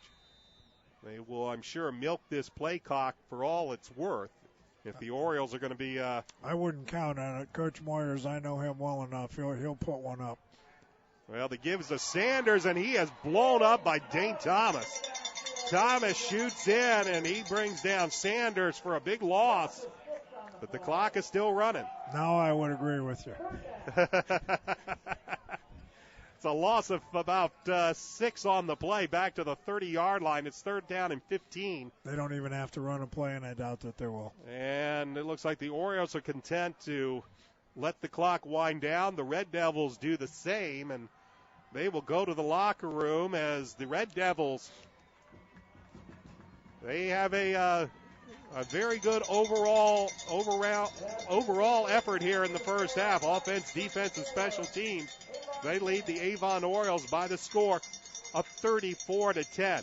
We are going to take about a 5-minute timeout. When we come back, we'll talk a little bit about what's happening around the sectionals, what's happening with other games involving Hoosier Crossroads Conference teams, and what tonight's game means as far as regionals. But we're going to, first of all, take about a 5-6 minute timeout, and we'll be back for more from Orioles Stadium. It's halftime.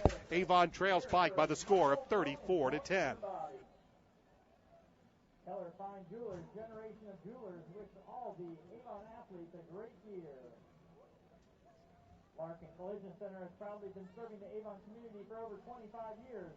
Visit them for any of your auto repair and auto service needs. From minor fender benders to major auto accidents or maybe just a simple oil change, the Larkin family will be happy to help. As exclusive sports medicine providers of Avon High School, Indiana University Health Orthopedics and Sports Medicine, alongside Methodist Sports Medicine, the orthopedic specialists, are proud to support the medical needs of Avon High School athletes. Discover your strength today at iuhealth.org/Methodist Sports. Monocle's Pizza, your hometown favorite. Want to raise money for your organization? Ask us how. Stop in. We're located in the Strip Center across from Walmart.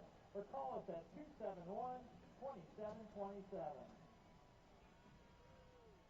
Come to Orange Leaf Frozen Yogurt in Avon next to Subway in the Harlan Center and bring your ticket stub from any Avon Community Athletic event for 10% off your entire purchase. Open until 11 p.m. on Friday and Saturday nights. Orange Leaf, proud sponsor of the Avon Community Schools. Oriole fans, thanks for voting Sullivan's Tire Plus Best Auto and Repair 4 years in a row. University Lending Group has a mortgage that fits your individual needs. Whether you're a first-time home buyer, worried about a down payment, need to consolidate some debt, or it's time for something smaller, University Lending Group strives to meet your specific needs with quality service, competitive rates, and fast closing times. Even if you want to refinance but you're worried about lack of equity, we may have options. Contact us today at 317-451-6027 or find us online at www.university-lending.com. Experience the university difference. ULG is an equal housing lender.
other football action this evening.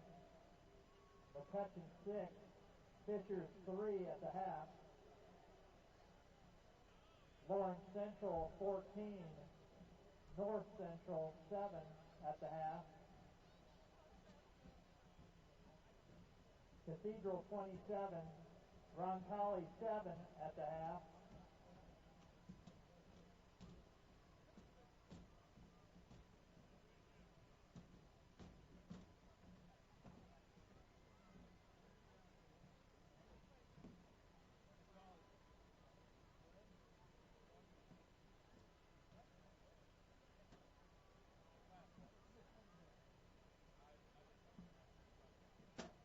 Also at the half, Center Grove 35, Columbus North 0.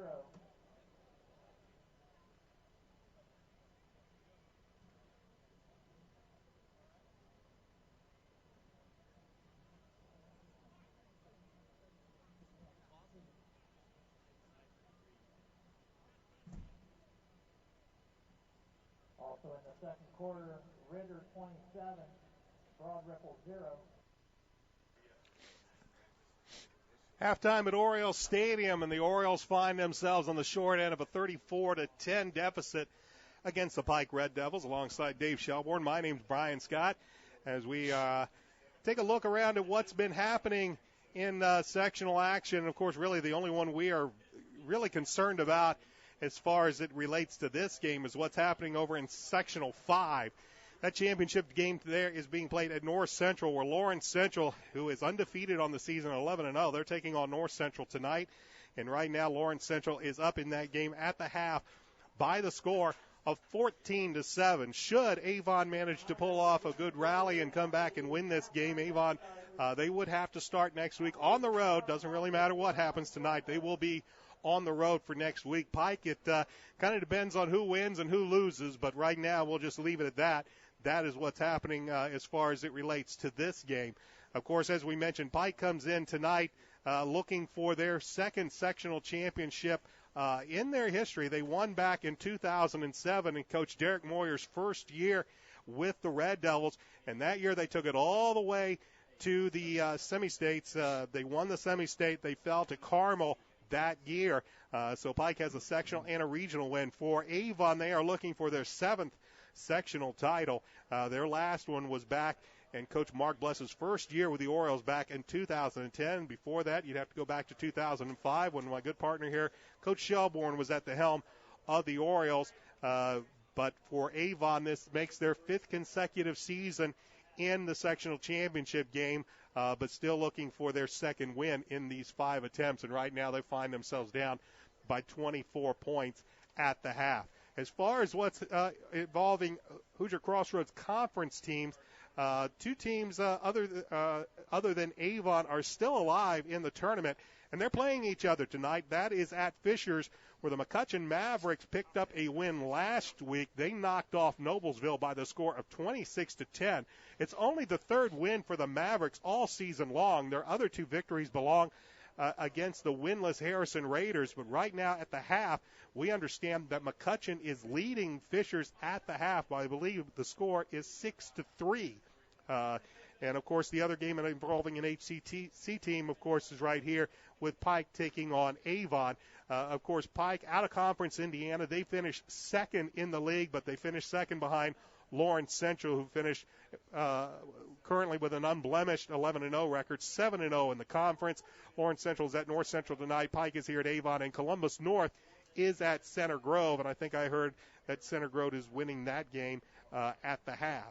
So that's kind of a look at what's happening with some of the other teams involving the Hoosier Crossroads Conference and Conference Indiana. Again, our big game that we are keeping an eye on is taking place at North Central, and that's where Lawrence Central is taking on North Central, and it's Lawrence Central with a 14-7 lead. Teams starting to make their way out to the field for second half warm-ups as I bring Coach Dave Shelbourne back in. And, Coach, we kind of said it all first half long. I don't know if you can sit there and say that Avon really played that badly. It's just Pike played that well. Pike was flawless. I mean, I'm not too sure they couldn't go out there and play Alabama, LSU, or somebody tonight the way they. Now you're not going to go all old ball coach on us and start saying that they can take on the NFL, right? Well, you're not going to hear me say they can play Northwestern either, but they played awfully well the first half. I mean, they came out with an attitude in the beginning. They played like they just thought they could do anything they wanted, and then unfortunately for Avon, they backed it up. Their offense came out and established themselves early. The second series, they went 3 and out. It didn't seem to faze them much, and they ran power football. They threw the football. They were inside. They were outside. They mixed things up. They ran it, that hurried up pace, and they just played with a lot of confidence. And I think that helped carry over to the defense a little bit. Their defense has always been solid, but I think, if you ask most people about Pike, they're going to talk about the offense and the spread and the explosiveness and the number of athletes they have, but I thought Pike's defense was equally as impressive.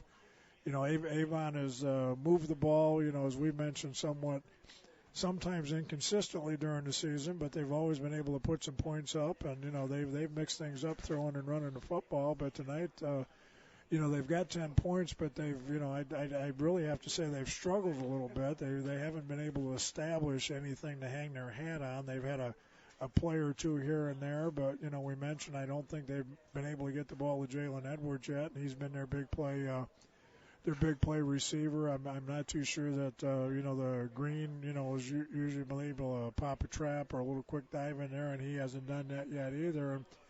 At this point offensively, Pike's defense has kind of controlled things, and just when we thought we had them on the ropes there a little bit, the kickoff return takes the ball right down the field, and they put another touchdown up, and they didn't have a turnover. And penalty-wise, the one penalty was very obvious, but other than that, Pike has played just an outstanding first half, and I mentioned earlier probably as good a half as I've seen a high school football team play out here in a couple of years. Avon is going to have to come back out here early. They are down a minimum of 3 touchdowns and 3 2-point conversions. So if they're going to get back in this game, they're going to have to do it early. And if they can do it early and get a little confidence back up, they still have a chance to stay in this game. But they just can't wait too long to get it done. And they're going to have to figure out a way to slow down and stall this Pike offense, because this Pike offense, the first half, has been unstoppable. One of the things we've normally watched with the Orioles all season long is when you look at their wins this year, you can almost count how many in those wins that it was the predominance of big plays that Avon was able to pull off. And it has been sorely lacking in this game. We had the one run by Derek Tennant, and the pass play to Chris Kimbrough. But we can usually count it on being big plays as far as scoring, and that hasn't happened yet. Well, stat-wise, we did the broadcast of the Decatur game, and I checked the stats out the next day, and I think what was the final on that one?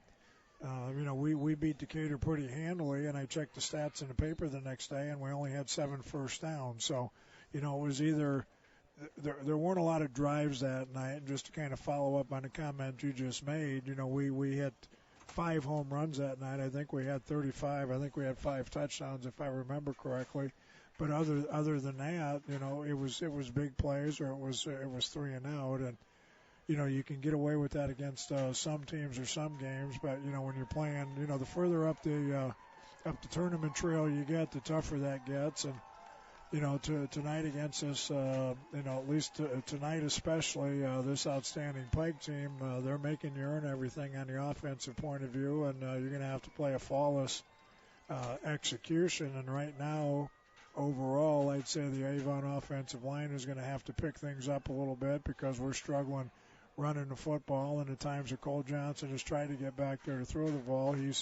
He's had to hurry, and I think the play calling, they play action and quick passed a little bit, tried to get him on the corner, and they're trying to change that launch spot a little bit so they can try to find him some time. But right now he's struggled just to find time to throw the ball. When he had time, he hit the big pass down there right down the middle and set up the first touchdown. So I think if they can get him some time to throw the football, he's certainly capable of getting Avon back in the game. when we look at this first half, it's an old football cliche, but right now this game is being won in the trenches, and right now it's being won by the team wearing white and red. Yeah, it is. And, the other comment I made the first half, but, when you've gotten those one-on-one situations in the open field, when it's a ball carrier or a tackler, Pike, at least at this point, has won those battles also, whether it's been on an offensive point of view or defense. When they've gotten one of their players out in the open field offensively, he's had the ability to make the Avon defenders miss from time to time to make big plays. And when Avon has gotten those opportunities where they've had players one-on-one in the open field, it seems that the Pike defender has been able to make that open field tackle. Both teams concluding their warm-ups to begin the second half. It'll be the Orioles receiving the second half kickoff. A reminder that this game kind of got started on that foot, and whether it was a sign of things to come, the Orioles won the toss, elected to defer, and then Coach Bless elected to pull something out of the bag of trips, and he onside kicked to begin this football game. It was a decision where Pike recovered the onside kick, and things just kind of went downhill from there. Is that something you, when you start a football game, were you ever really big in favor of that onside kick to begin a game? Well, when you scout another team, you try to see some things. You look for an edge. I mean, I'm guessing they saw something on film that, the front line bailed early or something like that. And you get in a tournament game, you're going to take advantage of anything you feel you can take advantage of. That's one of those plays. If it works, you look like a genius, and if it doesn't work, then the guys on the internet broadcast are going to kind of question, what you're doing. But as a coach, you're paid to kind of take those chances and make those decisions. Sometimes they work and sometimes they don't. And that was one of the key to things in that first half for Pike was, for the most part, they found themselves with very, very good field position for much of the first half. A couple of times the Orioles did pin them back deep, but for the most part, Pike found themselves in excellent field position while the Orioles found themselves pinned deep in their own territory much of that first half. The one time they were able to get out a good run by Dane Thomas, they were able to eventually capitalize for their only touchdown of the first half. Right now we are ready to begin the second half as it's Dane Thomas and Jalen Edwards back deep for the Orioles as Nick Hernandez is set to kick this one away. Orioles trailing by 24 points, but still football left to be played here at Avon, and as we have mentioned all season long, even though the Orioles have times been a little inconsistent, the big play capability of this Orioles offense means they are a threat to put up points at any time. So still a lot of football left to be played here at Orioles Stadium as we get ready for second half action. It will be Hernandez kicking this one off. He'll kick it high. And it'll be Thomas that lets it drop, and it will, fortunately for the Orioles, is a little indecision by Dane Thomas and Jalen Edwards that goes into the end zone for a touchback.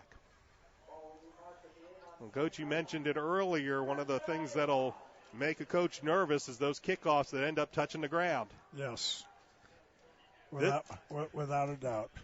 This one happens to come out okay for the Orioles as they'll have it 1st and 10 from their own 20-yard line to begin this drive. As Johnson brings the offense out. Here comes Pike. They'll give it to Tennant. Tennant will cut it back inside, and Derek on the first play from scrimmage will pick up about 5 yards on the carry and make it 2nd and 5. Yeah, Pike being pretty aggressive right now. They fired the front side linebacker. Avon did a nice job picking him up that time, allowed Derek a little cutback area, and he was able to get 5 yards. And that's what we need to do on first down if we're gonna move the football. 5 yards on first down is a good start. Kimbrough and Woolley to the near side. That's Jalen Edwards to the far side. Tennant to the left of Johnson, and it'll be Tennant on an inside handoff, and he'll take it beyond the 30. And the Orioles, on 2 quick plays, have a first down beyond the 30 to the 31-yard line. Yeah, it's a good start. Pike at this point, I'm sure they talked at halftime. One of the things they absolutely do not want to do is give up a big play or give up a home run. And they're willing to bend but not break here a little bit. If if Avon has to put together a 10-12 play drive to get the ball in the end zone and they take some time off the clock at this point, that would be the Pikes' advantage. Green and Tennant are in the backfield with Johnson. Johnson takes the snap, fires across the middle, has Nolan Woolley. Woolley is drilled by Tyler Sanders, but Nolan, good job holding on to the ball, and he looks like he'll have an Orioles first down. Yeah, he got lit up pretty well, but Cole Johnson had plenty of time to make the throw. He got open in the soft zone in the middle of the field. Cole put the ball right on the money, and the Avon offensive line that time did a great job giving Cole Johnson time to make the throw. First and 10, Avon at their own 41-yard line. Johnson stays in the gun, takes the snap, gives it to Tennant. Tennant eludes Kenny, and he will take it up the field, straight north and south, and pick up another good 5 yards of ground for Avon. Strong run by Derek Tennant. Actually give him about 6 yards as they'll spot the ball on the 47-yard line. Let's call it second down. Second down and 5 as we take a look at it here. Edwards comes to the near side. Kimbrough and Woolley will go to the far side. Tennant to the left of Johnson out of the gun. As the defensive line shifts for the Red Devils. They show blitz and penalty flags fly as they're able to get the Red Devils to jump off sides. And this looks like to be some free yardage and maybe a first down for Avon. And they will have a first down in Pike territory at the 48-yard line. So a good job here for the Orioles coming out to begin the second half. Much better effort by the offensive line, and now they find themselves in Red Devil territory at the 48-yard line as Tennant and Green will flank Johnson out of the gun. Cole will take the snap, looks to his right, fires, has Nolan Woolley at the 43. Nolan turns it upfield, and he'll finally be brought down by Tyler Sanders, but not before Nolan comes up with another 10-yard reception and another Oriole first down. Yeah, nicely designed route. They had Jalen Edwards in the slot, ran him deep. They ran with him and then brought Nolan Woolley underneath to make the catch. Good open field tackle, but a good gain, good play for Avon. They'll spot Nolan down at the 37-yard line. First and 10, Avon. Opening drive of the second half. Orioles down by 24. Here's the give to Derek Tennant. Tennant goes over the left side, and he'll pick up about 3 yards this time before he's brought down, but inside the 35, close to the 34-yard line. Bring up second down and about 7 yards to go for Avon. As Edwards will come to the near side, Kimbrough and Woolley to the far side with Nolan working the slot left. Tennant to the left of Johnson in the gun. Cole waiting for the snap. Takes it, play action, keeps himself, goes to the left, to the 20, inside the 20, and the ball might have been loose, but it looks like the Orioles will have the ball at the Pike 17-yard line. Yeah, good call at the right time. Pike blitzed both inside linebackers. They ran that little inside zone read play where he was reading the defensive end who bit on the fake. Cole got to the corner clean and made a nice run, nice hard run, and got the ball down there. We're in touchdown territory now. Green and Tennant and I behind Johnson, who will bend under center. The give is it's a keeper by Cole. He'll go around the left side, and much like the previous, ball is loose. That time and it's that gone. time it's going to belong to Pike. Cole with a good hard run around the left side, but he got popped, I believe, from the side. The ball came out, and now penalty flags fly from all sorts of directions after the play. But the ball will belong to Pike. Yeah, no doubt about the penalty. I think every official on the field threw his flag. So Johnson fumbles the football. Pike recovers, and then it was a good 10, 15 seconds after the play was dead that penalty flags fly. As the dead ball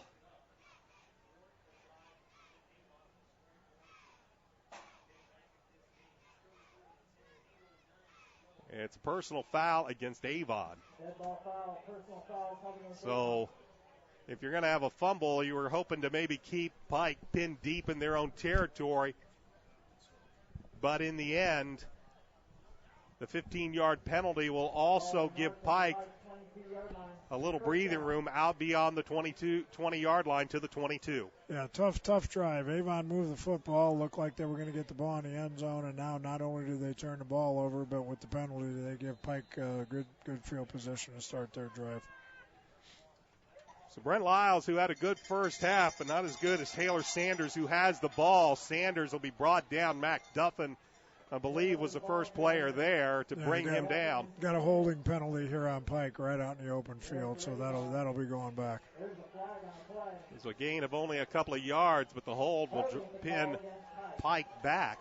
We've seen some penalties against both teams, and we've seen some, well, for the lack of a better term, some rather stupid penalties at times as well. But this one's going to pin Pike back on the holding penalty as they got a little bit of breathing room after the Avon personal foul, but the holding penalty will back them up inside the 15-yard line. It's an emotional game, but, you know, when you get to start playing in sectional finals and regionals and that type of thing, you got to keep your head. You got to play with some composure. So they'll move it back to the 14-yard line as Lyles goes out to the left, and a beautiful play, and Dane Thomas all over the place. He was there to bat it away from the intended receiver, Dominic Booth. Yeah, played that about as perfectly as you could. Avoided contact, reached around, knocked the ball to the ground. They'll bring up second down and 18 still for the Red Devils. Ball on the 14-yard line. As Lyles will bring him up. They will bunch up to the right. As Lyles will take the snap and drop back. Has protection and now plenty of room to the near side. To the 20, to the 25, gets a nice block. As coming back was Hernandez to clear out and allow Lyles to get a few extra yards. I believe he put a lick over there on maybe Elijah Daniels and others, and that sprung Lyles for a couple of extra yards, but I don't think it'll actually make it to the 30, so it'll make it third down and about 2. Yeah, good clean hit, but that's one of those situations when you're in man coverage, if you break the line of scrimmage, there's nobody there. So you hope you're going to put enough pressure and keep him inside the pocket so that doesn't happen, because if you can break through the line of scrimmage, it is open field until those defensive backs figure it out and come up and make the tackle. 3rd and 2 for the Red Devils. Orioles, who had the Red Devils pinned back after the penalty, now facing down a 3rd and short. They'll bring a man in motion as Lyles will give it to the tailback, and breaking it past the 40 up to the 50 is Taylor Sanders, who has had some very, very nice runs in this football game. He breaks it all the way down inside Oriole territory down to the 46-yard line. Sanders with some hard running, and we usually see him just going north and south as the Red Devils quickly up to the line of scrimmage. As they'll wind the clock, 7:30 remains in quarter number 3. Here's the give to the tailback. I believe that's Derek Wilkerson. And Wilkerson will take it down to the 43-yard line. And it'll bring up about second and about 7 to go. And a penalty flag. Did not see it. It's getting a little chippy out there. You know, I kind of watching a little bit myself. A couple of the Avon players got blocked a little further down the field than they wanted to, and then they did a little drawing after the play, and it looks like the Avon ended up being the culprit here. It is unsportsmanlike conduct against the Orioles, so another big penalty, and for the Orioles that have had trouble at times all season long, it seems, with penalties, especially at inopportune times. This one is going to be costly as it will move the Red Devils inside the 30 down to the 29-yard line. Yeah, Pike right now is starting to get into a cycle here, and Avon seems to be just kind of falling right into it right now. Avon's got to pick it up a little bit. Pike's hitting on all cylinders. They're picking up the pace here a little bit, and they're making some plays. This time they will work out of the Wildcat as No, that's Lyles. Excuse me. Lyles pump fake, fires down the middle, and it's almost intercepted. Ryan Bradley jumped the route as his pass was intended for Tyrese Boyd, who I'm sure Lyles thought had a step on the defender, but out of nowhere Ryan Bradley comes and almost is able to take that the other way. Boy, he was there. He timed it up well. He kind of hung back and timed up the break really well. He just did everything but come up with the interception. We'll bring it 2nd and 10 as Sanders will take it as he comes from the left slot position. He'll take it and take it inside the 25, close to the 24-yard line to pick up a 5 yards on the play, but it'll bring up 3rd and 5 for the Red Devils. Clock shows 6:48 remaining in the third quarter, and the Red Devils with a 34-10 lead. So the Avon defense, once again, the big third down play here is the Red Devils will line up 3 wide receivers to the left, 1 to the right. Sanders will be to the left of Lyles out of the shotgun. Lyles back to pass. Pump fake. Here comes the pressure, and down goes Lyles as Chad Piatek is there to bring him down. A loss of 2 on the play, and it'll bring up 4th down for the Red Devils. Good pressure, great coverage. You know, he found his receiver. He was covered when he made the decision to try to run and pick it up. Piatek was able to make the open field tackle. That was a great play for Avon. Well, up by 24, the Red Devils will just go for it here on 4th down and 6. As Lyles back to pass, fires, and it's broken up by Brian Stinnett. Pass intended for Devin Pearson, and the Orioles will take over on downs. Well, that's a good turnaround because Avon had made the good opening second half drive down. Looked like they were going to put some points up on the scoreboard, turn the football over. Pike was able to drive the ball down the field, but the Avon defense stepped up and didn't allow them to score. So, you know, Avon's got a chance. The thing they have to be careful of here is they're going to have to start scoring in a hurry because that clock right now is going to become a big factor very soon. That clock reads 5:52 remaining in quarter number 3 as the Orioles begin their second drive of the second half. Back to pass is Johnson over the middle. He finds Sam Bloom back at the 41 across to the 43-yard line. It's going to be a pickup of 18 yards on the play and a first down for Avon. Yeah, great protection that time. You know, if you give Cole Johnson time to throw, he's a good passer. He's going to find those open receivers. Bloom went down, just sat himself down in between zones, and because he had time, Cole made a nice throw, and Avon got a good pickup. Ball's at the 43-yard line as Johnson hands off to Tennant. And Tennant's going to be met at the point of attack and driven backwards as coming in to make the play for the Pike Red Devils is Malik Miles, a 6'10", 230-pound junior, and he met Derrick about 3 yards in the backfield. A loss of 3 on the play. It'll bring up 2nd down and 13 for the Orioles.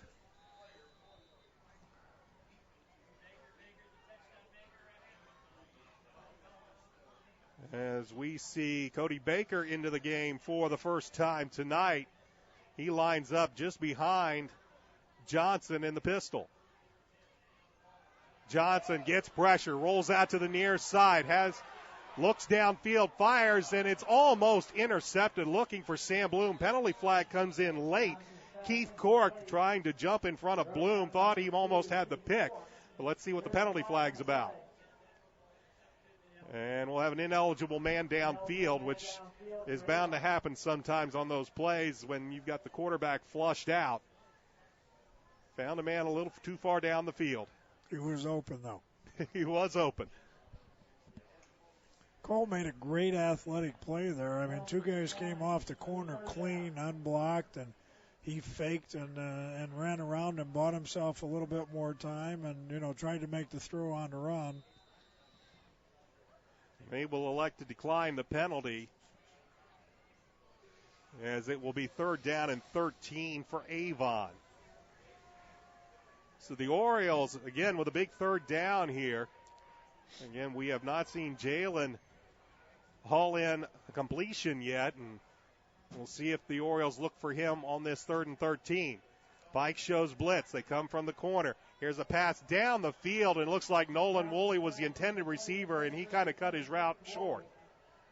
Yeah, a little miscommunication there someplace, but the blitz did come. Avon's line picked things up there pretty well, give him time to make the throw. There was, you're right, he either overthrew that or he ran around a little short because, really wasn't anywhere near a completion. So Niles Edwards is on to punt this ball away as Tyler Sanders, single safety back for the Red Devils, back at his own 20. Niles will stand back at his own 26-yard line. 4:44 remaining in the third quarter as Niles gets this one away. Sanders will take it at the 25.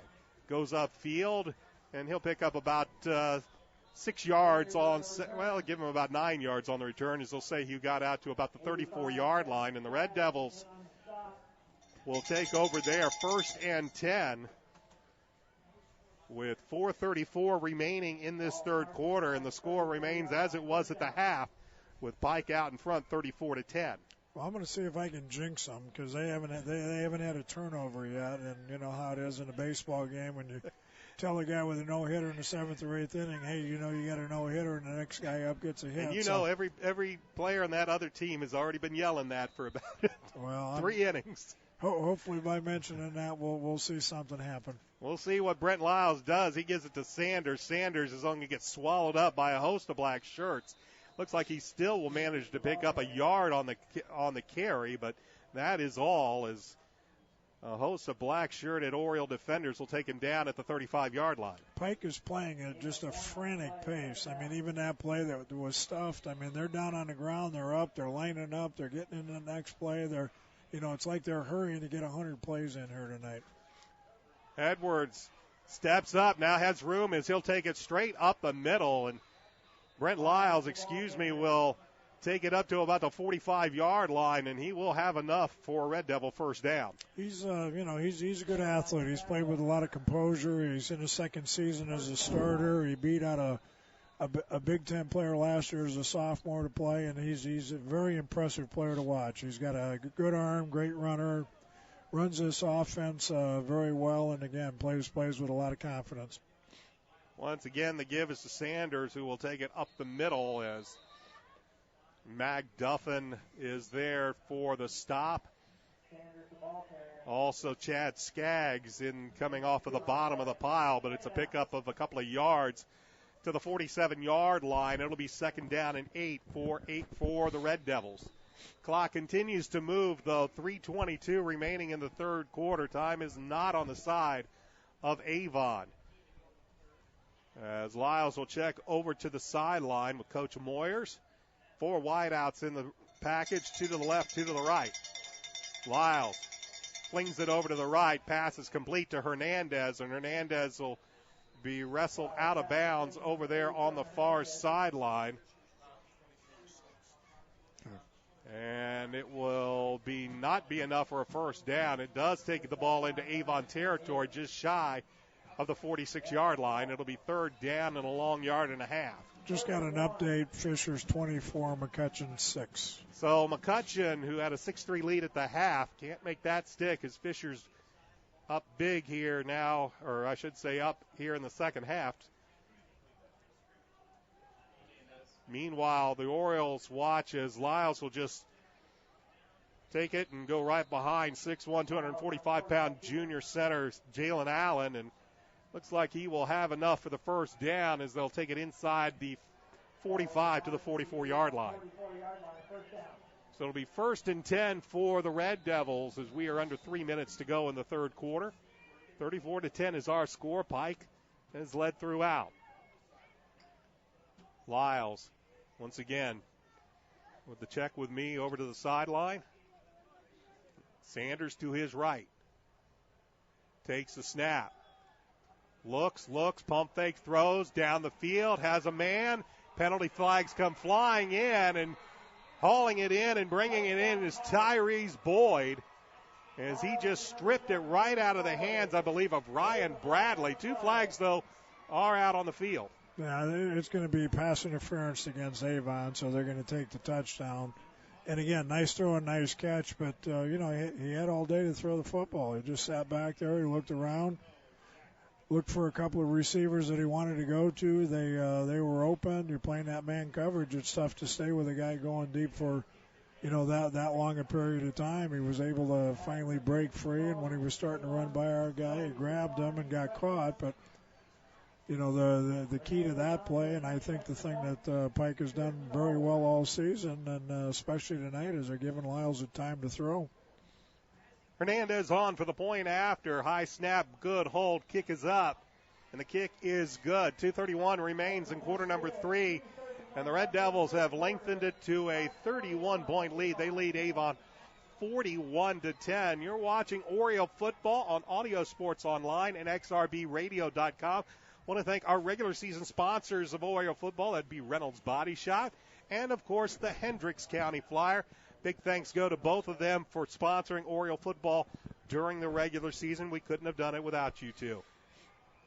Well, now the Orioles in a bit of a hole. 2:31 remains in the third quarter, but they find themselves trailing by 31 as Tyrese Boyd is on the receiving end of a 44-yard touchdown pass from Brent Lyles. And a Pike team that has gone through some of the toughest opponents here in Sectional 6. They knocked off Ben Davis in their opening round matchup. They defeated Zionsville, who knocked off previously undefeated Brownsburg. And now Pike flexing their muscle here. And as coaches mentioned, haven't been able to find too many holes in that football team, offense, defense, or special teams. They've played a very, very good football game. Well, I've been on both sides of this. You have those nights when you go out and you feel like a genius and any play you call is going to work. And then there's those other nights when you're standing on the sidelines. And I knew I would be standing there thinking the people in the stands are wondering what the heck we did in practice all week. And, so sometimes, it happens for the good, and sometimes you have one of those nights. But, we've mentioned before, Pike is just having one of those nights. Jalen Edwards makes something out of nothing as he was late picking that ball up off the ground at the 2. And Jalen is able to weave and bob his way out beyond the 20-yard line to the 24-yard line. And Avon down by 31 points, and clock steadily against them now. 2:23 remains in this third quarter. Will have the ball at their own 24-yard line. So Avon works with an offset eye to the left. Cody Baker is back in at the tailback position, and Cody will get the ball. He'll run right through the middle to the 30, 35 to the 40, and he's going to be tripped up. A touchdown-saving tackle, I believe, by Jason Eliscus.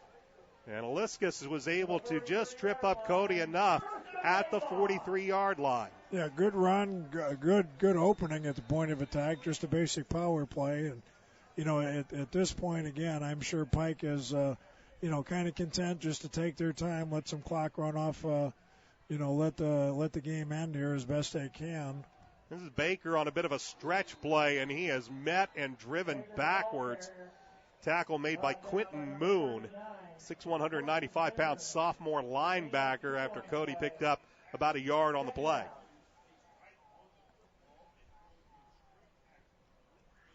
Second down and 9 for the Orioles. Clock shows a minute 40 left to go in the third quarter. 41-10. Pike out in front. This time Anthony Green will join Cole Johnson in the backfield as Johnson works out of the gun. Green to his left. Good jump by Pike. Johnson fires over the middle. Good hands by Nolan Woolley at the 45. Nolan turns it up the sideline to the 35, and he's going to be out of bounds. And Nolan Woolley, we normally talk about Jalen Edwards being the big go-to receiver. Tonight, Nolan Woolley has come down with the catches, and some good hands shown there by Nolan. Yeah, Nolan ran a nice route, came underneath. Cole had time to throw, put the ball right on the money. Once he caught the ball, Jalen Edwards did come over and make a nice block on the other side. But, the key is he's got to have time. When he's had time, he's thrown the ball very well. Ball will be at the Pike 35-yard line, 1st and 10. Here's the give to Tennant. Tennant nowhere to go as the Red Devils come right up the middle as the tackle is made up the middle by Tate Spence. Malik Miles, I believe, also in there on the tackle. They'll actually say that lost about a yard on the play. It'll be 2nd and 11. Clock under a minute to go in this third quarter. 41-10 is our score. Red Devils with the lead. Sectional 6 championship game. As Woolley and Kimbrough will come to the right. That's Kimbrough in the slot. Johnson out of the gun, drops back to pass. Got good time, throws, looking for Kimbrough, and they can't quite hook up. As Kimbrough was open around the 20-yard line, but they misfire on that one, and it'll bring up third down. Protection is better, though. That part of things, the second half, there is lots of improvement. Cole did have some time that time, and a little bit better coverage by Pike caused the incompletion, but the protection was much better. So third down and 11 for the Orioles, which now every possession, I'm sure, is four-down territory. Trailing by 31 with 37.4 seconds remaining in quarter number 3. Tennant and Green will flank Johnson in the gun. Johnson will take the snap, gets some pressure, rolls to the near side, fires, has Jalen Edwards. Jalen gets the ball, turns it back up. He will take it inside the 25, and Jalen just enough to get that first down for Avon. Another nice play by Cole Johnson. They had a little corner blitz. They blocked the end. They blocked the strong safety from that side. Both of them came untouched. Neither one of them was blocked, and Cole made a little move, got around him, bought himself some time, and was able to make the completion to Jalen downfield. Under 20 seconds remaining in the third quarter as Johnson brings the Orioles to the line of scrimmage. They will have to get the play off. Fakes the handoff, fires over the middle. There's Sam Bloom on the seam, and Sam will take it inside the 10, close to the 5-yard line. And it'll be first and goal for Avon. Yeah, good call. We need a couple more of those, but they've been blitzing those inside linebackers a little bit more here the second half, especially in this series, just to try to disrupt things. Good call from upstairs, ran a little play action fake. He ran free right down the middle and put the ball on the money and made the big gain, and Avon's inside the 5-yard line. That'll be the final play of the third quarter. As we flip ends, we'll go to quarter number 4. The Orioles, they have a lot of work to do, but they are within striking distance as we begin the fourth quarter. They trail the Pike Red Devils by the score of 41-10. You're watching Avon Oriole football on Audio Sports Online and XRBRadio.com. I want to remind you, if you've missed any of the Orioles action all season long, well, just go to AudioSportsOnline.com, click on the Avon Orioles for the fall football season, and you can watch or listen to any of the games that we've broadcasted throughout this season.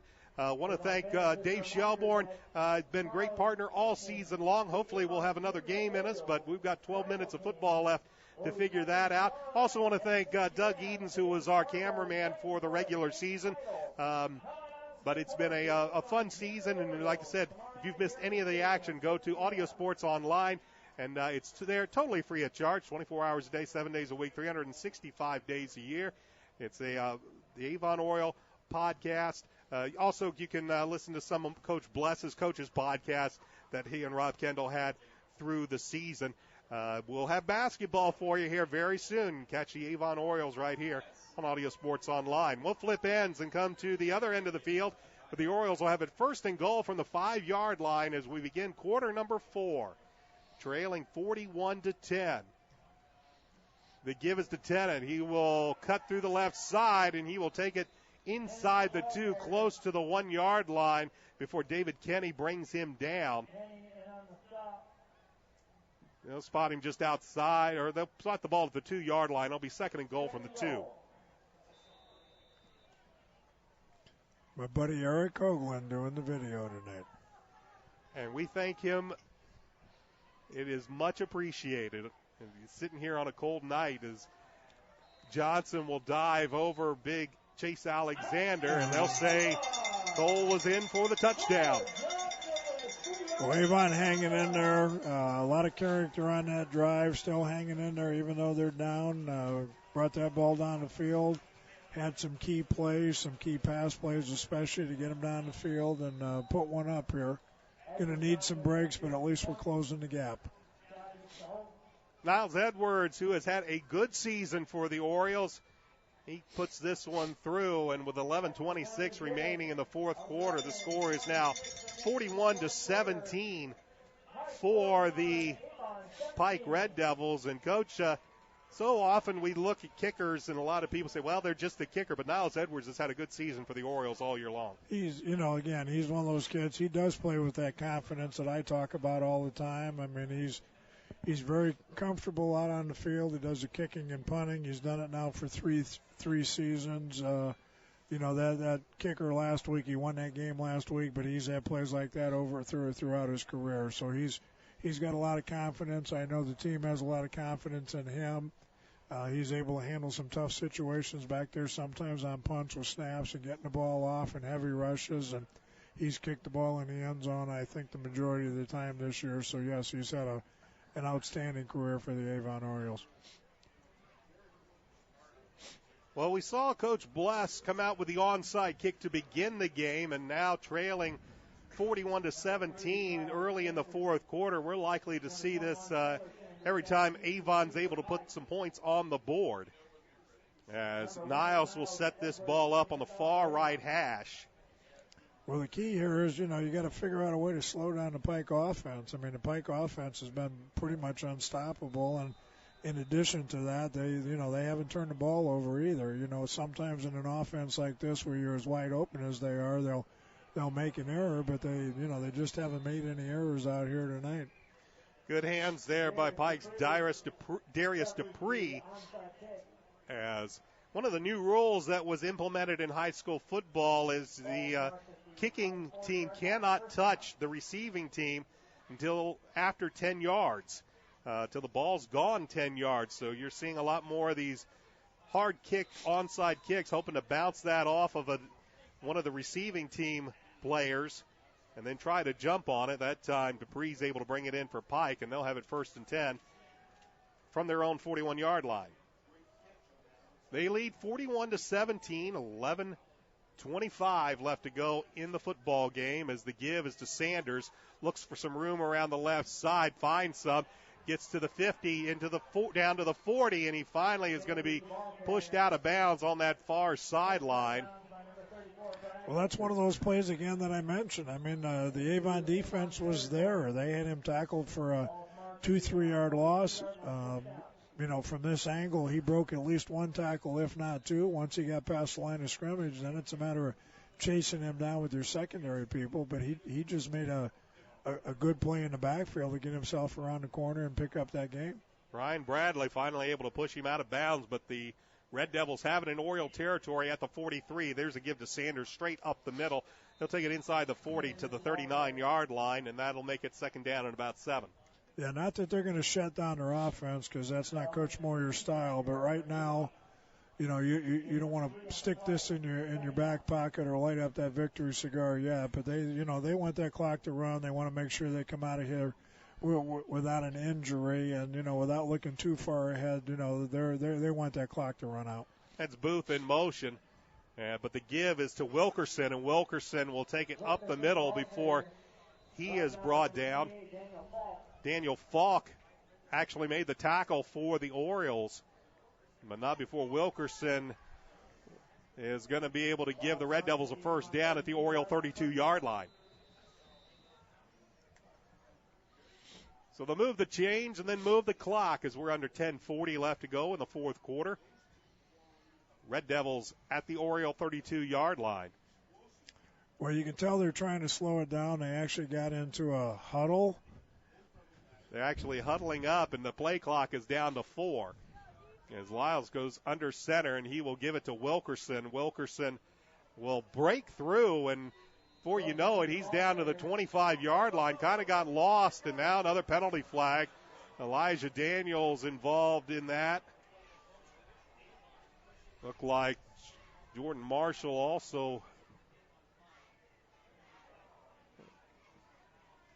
But let's see who the penalty flag is going to be against. Wilkerson kind of, before you knew it, he had snuck through the line of scrimmage and was in the second line of the Avon defense. But now penalty flags after the play. And as Coach said, things have been rather chippy here in the third quarter and into the fourth. As this is a big, long discussion by the officials at the 25-yard line. Then it'll be a dead ball foul, personal foul against Avon. personal foul called against Avon. So the penalty goes against the Orioles. And when all is said and done, this football is going to end up at the 8-yard line. So Pike has the ball, first and goal at the Avon 8. As they'll bring Booth in motion, but the pitch comes out, or is a keeper. Lyles will throw it into the end zone, and he'll find Dominic Booth in the end zone for the touchdown. Good try by Devin Michael, but that's just a situation where the 6'1" Booth had a little bit of size on the 5'8" Michael, and Booth brings it in. Well, you know, they took advantage of an emotional situation here also. You know, Avon had the unsportsmanlike penalty. I'm sure there's some coaching going on the sidelines. I'm sure there's some disruptions in the middle of that defensive huddle because of what happened, and they took advantage of it. Very well-designed play. They snuck the motion wide receiver all the way across the field and took advantage of it for the touchdown. Hernandez's kick is up. It is good. And the Red Devils extend their lead to 31 points as they lead Avon 48-17 with 9:57 remaining in this football game. Sectional 6 championship game. And right now, the Red Devils well out in front, and they've seen no reason to take their foot off the gas, even with the big lead. And right now, it's extended to 31 points.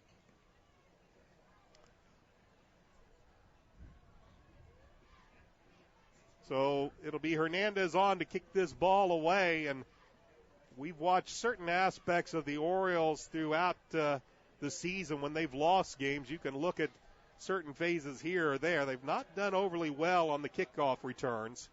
Some indecision back there has hurt them a couple of times. Jalen Edwards was able to make something out of a poor situation on that last kickoff return.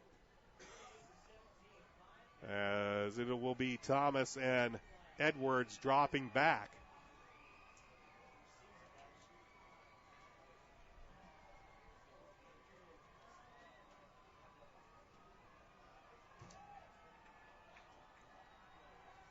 So Hernandez waiting for everybody to get set and have the go from the official as the Red Devils split, and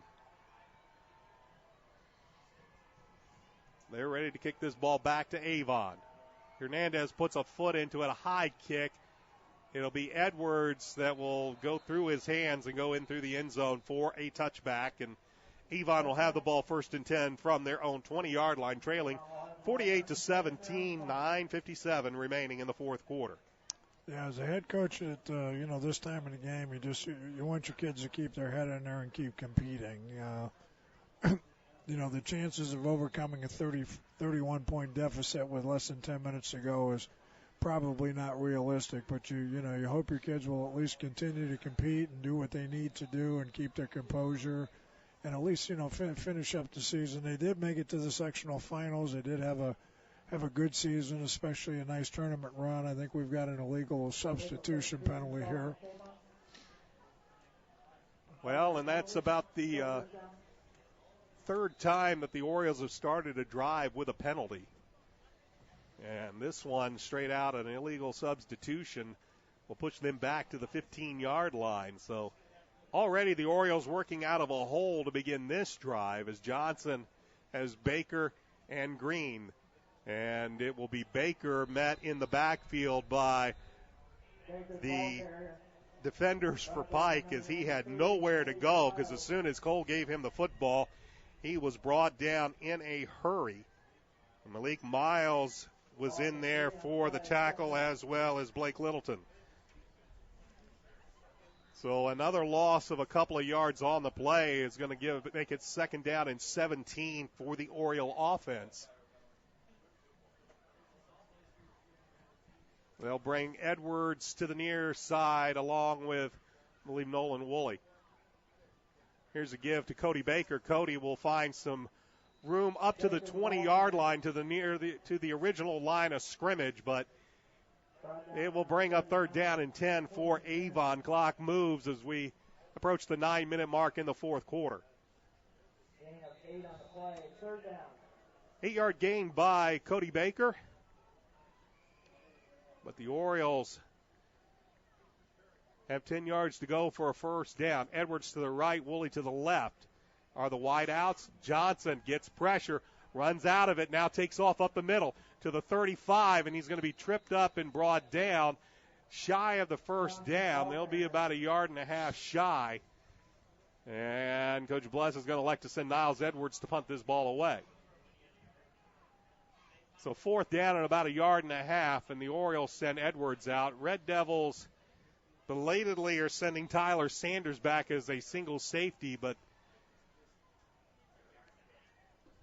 we watched the Orioles with successful on a fake punt last week.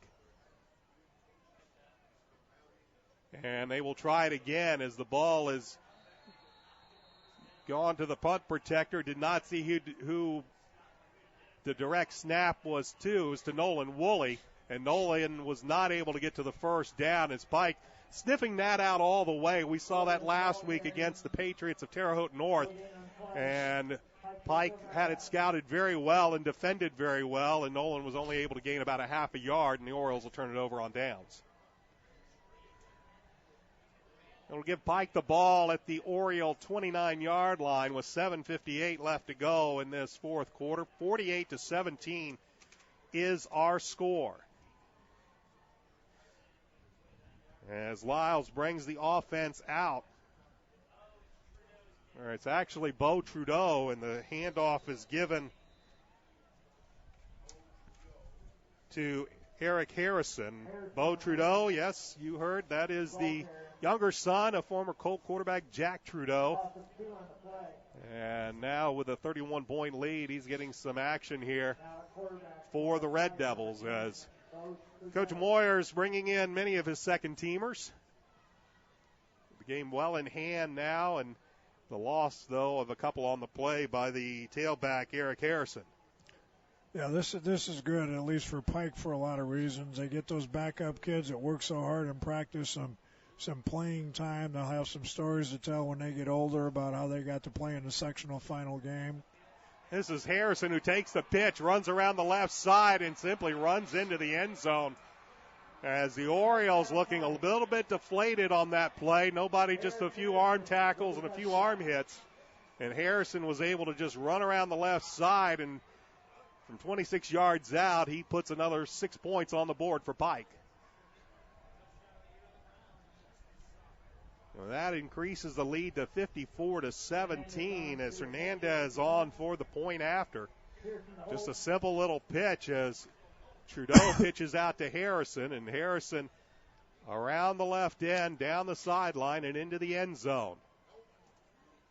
Hernandez puts it up, puts it through, and with still 7 minutes and 6 seconds remaining in this fourth quarter, Pike now, with really no doubt as how this game is going to end, they have extended their lead to 55-17. I want to thank our regular season sponsors of Avon Oriole football on Audio Sports Online and XRBRadio.com, B. Reynolds Body Shop, and the Hendricks County Flyer. I want to thank them for their support all during the regular season, making it possible for us to bring you Avon Oriole football. This season has had its ups and downs. There's been a lot of excitement. It is going to end rather disappointingly for the Orioles, but they will still end on the winning side of the ledger as they came into tonight's football game with a record of 7-4. So it'll be a winning record for Avon for the season. Dane Thomas, Jalen Edwards back deep for Avon as they get ready for Nick Hernandez's kickoff. Again, this has been a bit of a weak spot for the Orioles tonight as this ball is going to be kicked deep, and there's not going to be any question about this one as Edwards takes it about 6 yards deep in the end zone for the touchback, and Avon will have it 1st and 10 from their own 20-yard line. So Johnson The senior will be bringing the offense out. Cole has played some very good football for the Orioles this year. And the 6'2", 200-pound senior brings the offense out as the pitch is to Cody Baker, another senior. He runs over the right side, still running hard, and Cody breaks it to the 35, to the 40, to the 45, still running to the 50, inside the 45. And what we've seen from Cody Baker is a penalty flag once again comes in flying late. Cody Baker, who just simply runs hard all the time, takes it inside the 40 down to the Red Devil 39. If nothing else, Cody's put a little spark in the offense. You know, he plays hard. You know, we've mentioned that all year. I'm not sure who Pike's got out there on the field, but, you know, Cody, when he's out there, he's going to give you everything he has, and that's contagious to the rest of the players. Well, evidently there was no flag, but here's Baker with the carry to the 35, to the 30, and down to the 25-yard line as Cody Baker with 2 runs has taken it all the way down to the Red Devil 25-yard line. Before he is brought down, tackle made by Tyrese Howard. But another good run by the 5'11", 160-pound senior running back for Avon. Daniel Falk now in as a fullback for the Orioles, as they'll work out of the eye. Ball's at the 26-yard line as Johnson gives to Baker. Baker north-south straight ahead. Takes it inside the 20 down to the 19, and it's been all Cody Baker on this drive. Pick up a 6 yards on the play. It'll be second down and 4. Clock approaching the midway point of the fourth quarter. 55-17, Pike with the lead. As Johnson gets the play from the sideline, and he will bring it into the huddle. Edwards will go to the far side. That's Kimbrough coming to the near side. Falk and Baker in the eye.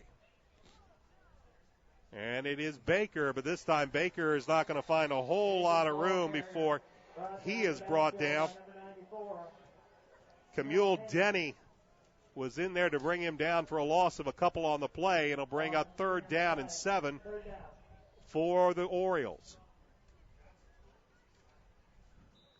Many of the Red Devil defenders, second teamers right now out on the field. Is now entering the lineup for Avon. Is lining up as a wideout is Cole Rightly.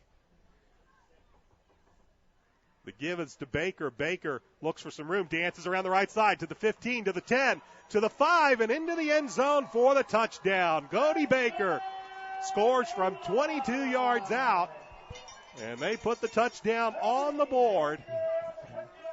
It's Cody Baker for the year now. Baker, that will be his 5th rushing touchdown of the season.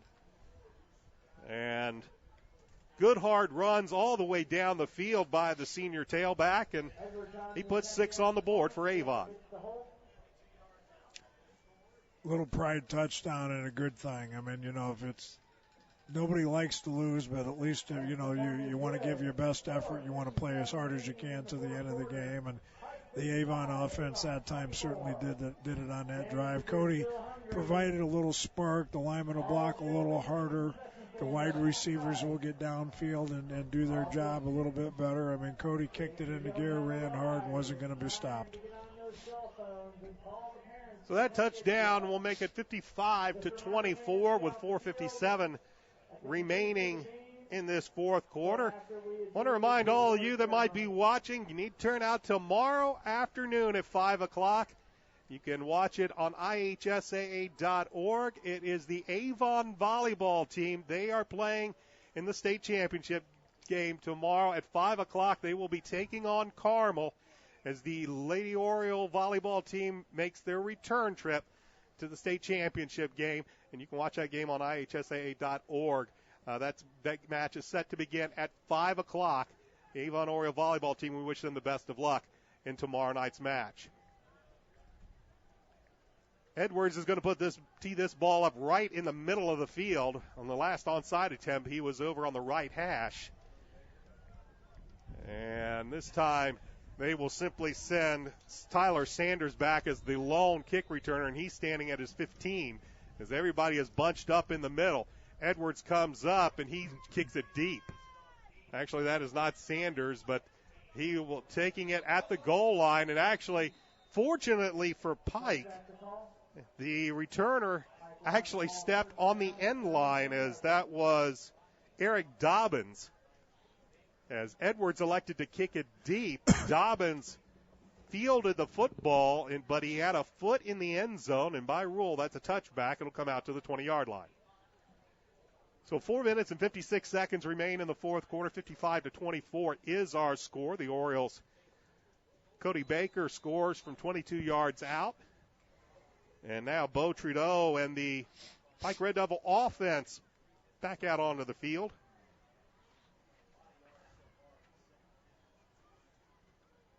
And he is going to give to, I believe, Eric Harrison. And Harrison's not going to find but maybe a half a yard, and that's going to be all. Maybe a yard at best forward progress, and it'll be 2nd and 9.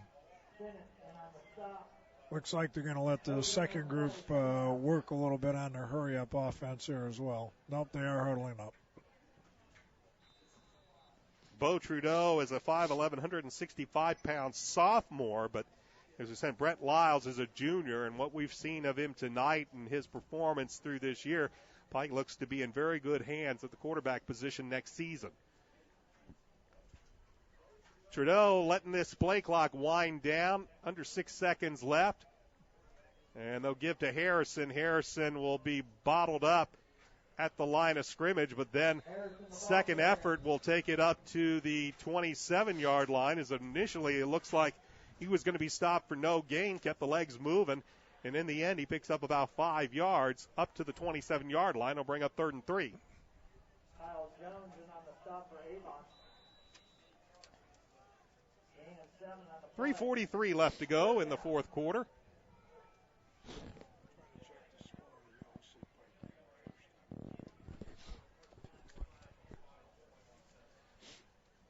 As the Orioles jump as Trudeau on a hard count, and on 3rd and 3 they'll pick up a cheap first down as the Orioles jump off sides, and it'll be 1st and 10 for Pike. 3:28 remains in this fourth quarter. Pike out in front 55-24. As again, most of the second team Pike offense out on the field. They will be playing the winner of Lawrence Central and North Central. Lawrence Central was winning that game at the half, 14-7 at last report.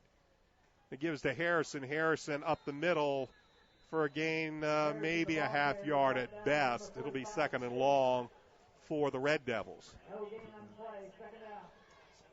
Well, Coach, after watching a team like Pike, who has defeated Ben Davis, Zionsville, and now Avon, as you said, they're going to be now a team to watch all the way to Lucas Oil. Well, if they continue to play the way they played tonight, I've seen bits and pieces of them in the highlights on Friday nights, but this is the first time I've actually gotten a chance to see them play this season. I mean, they were outstanding tonight. They were nearly flawless.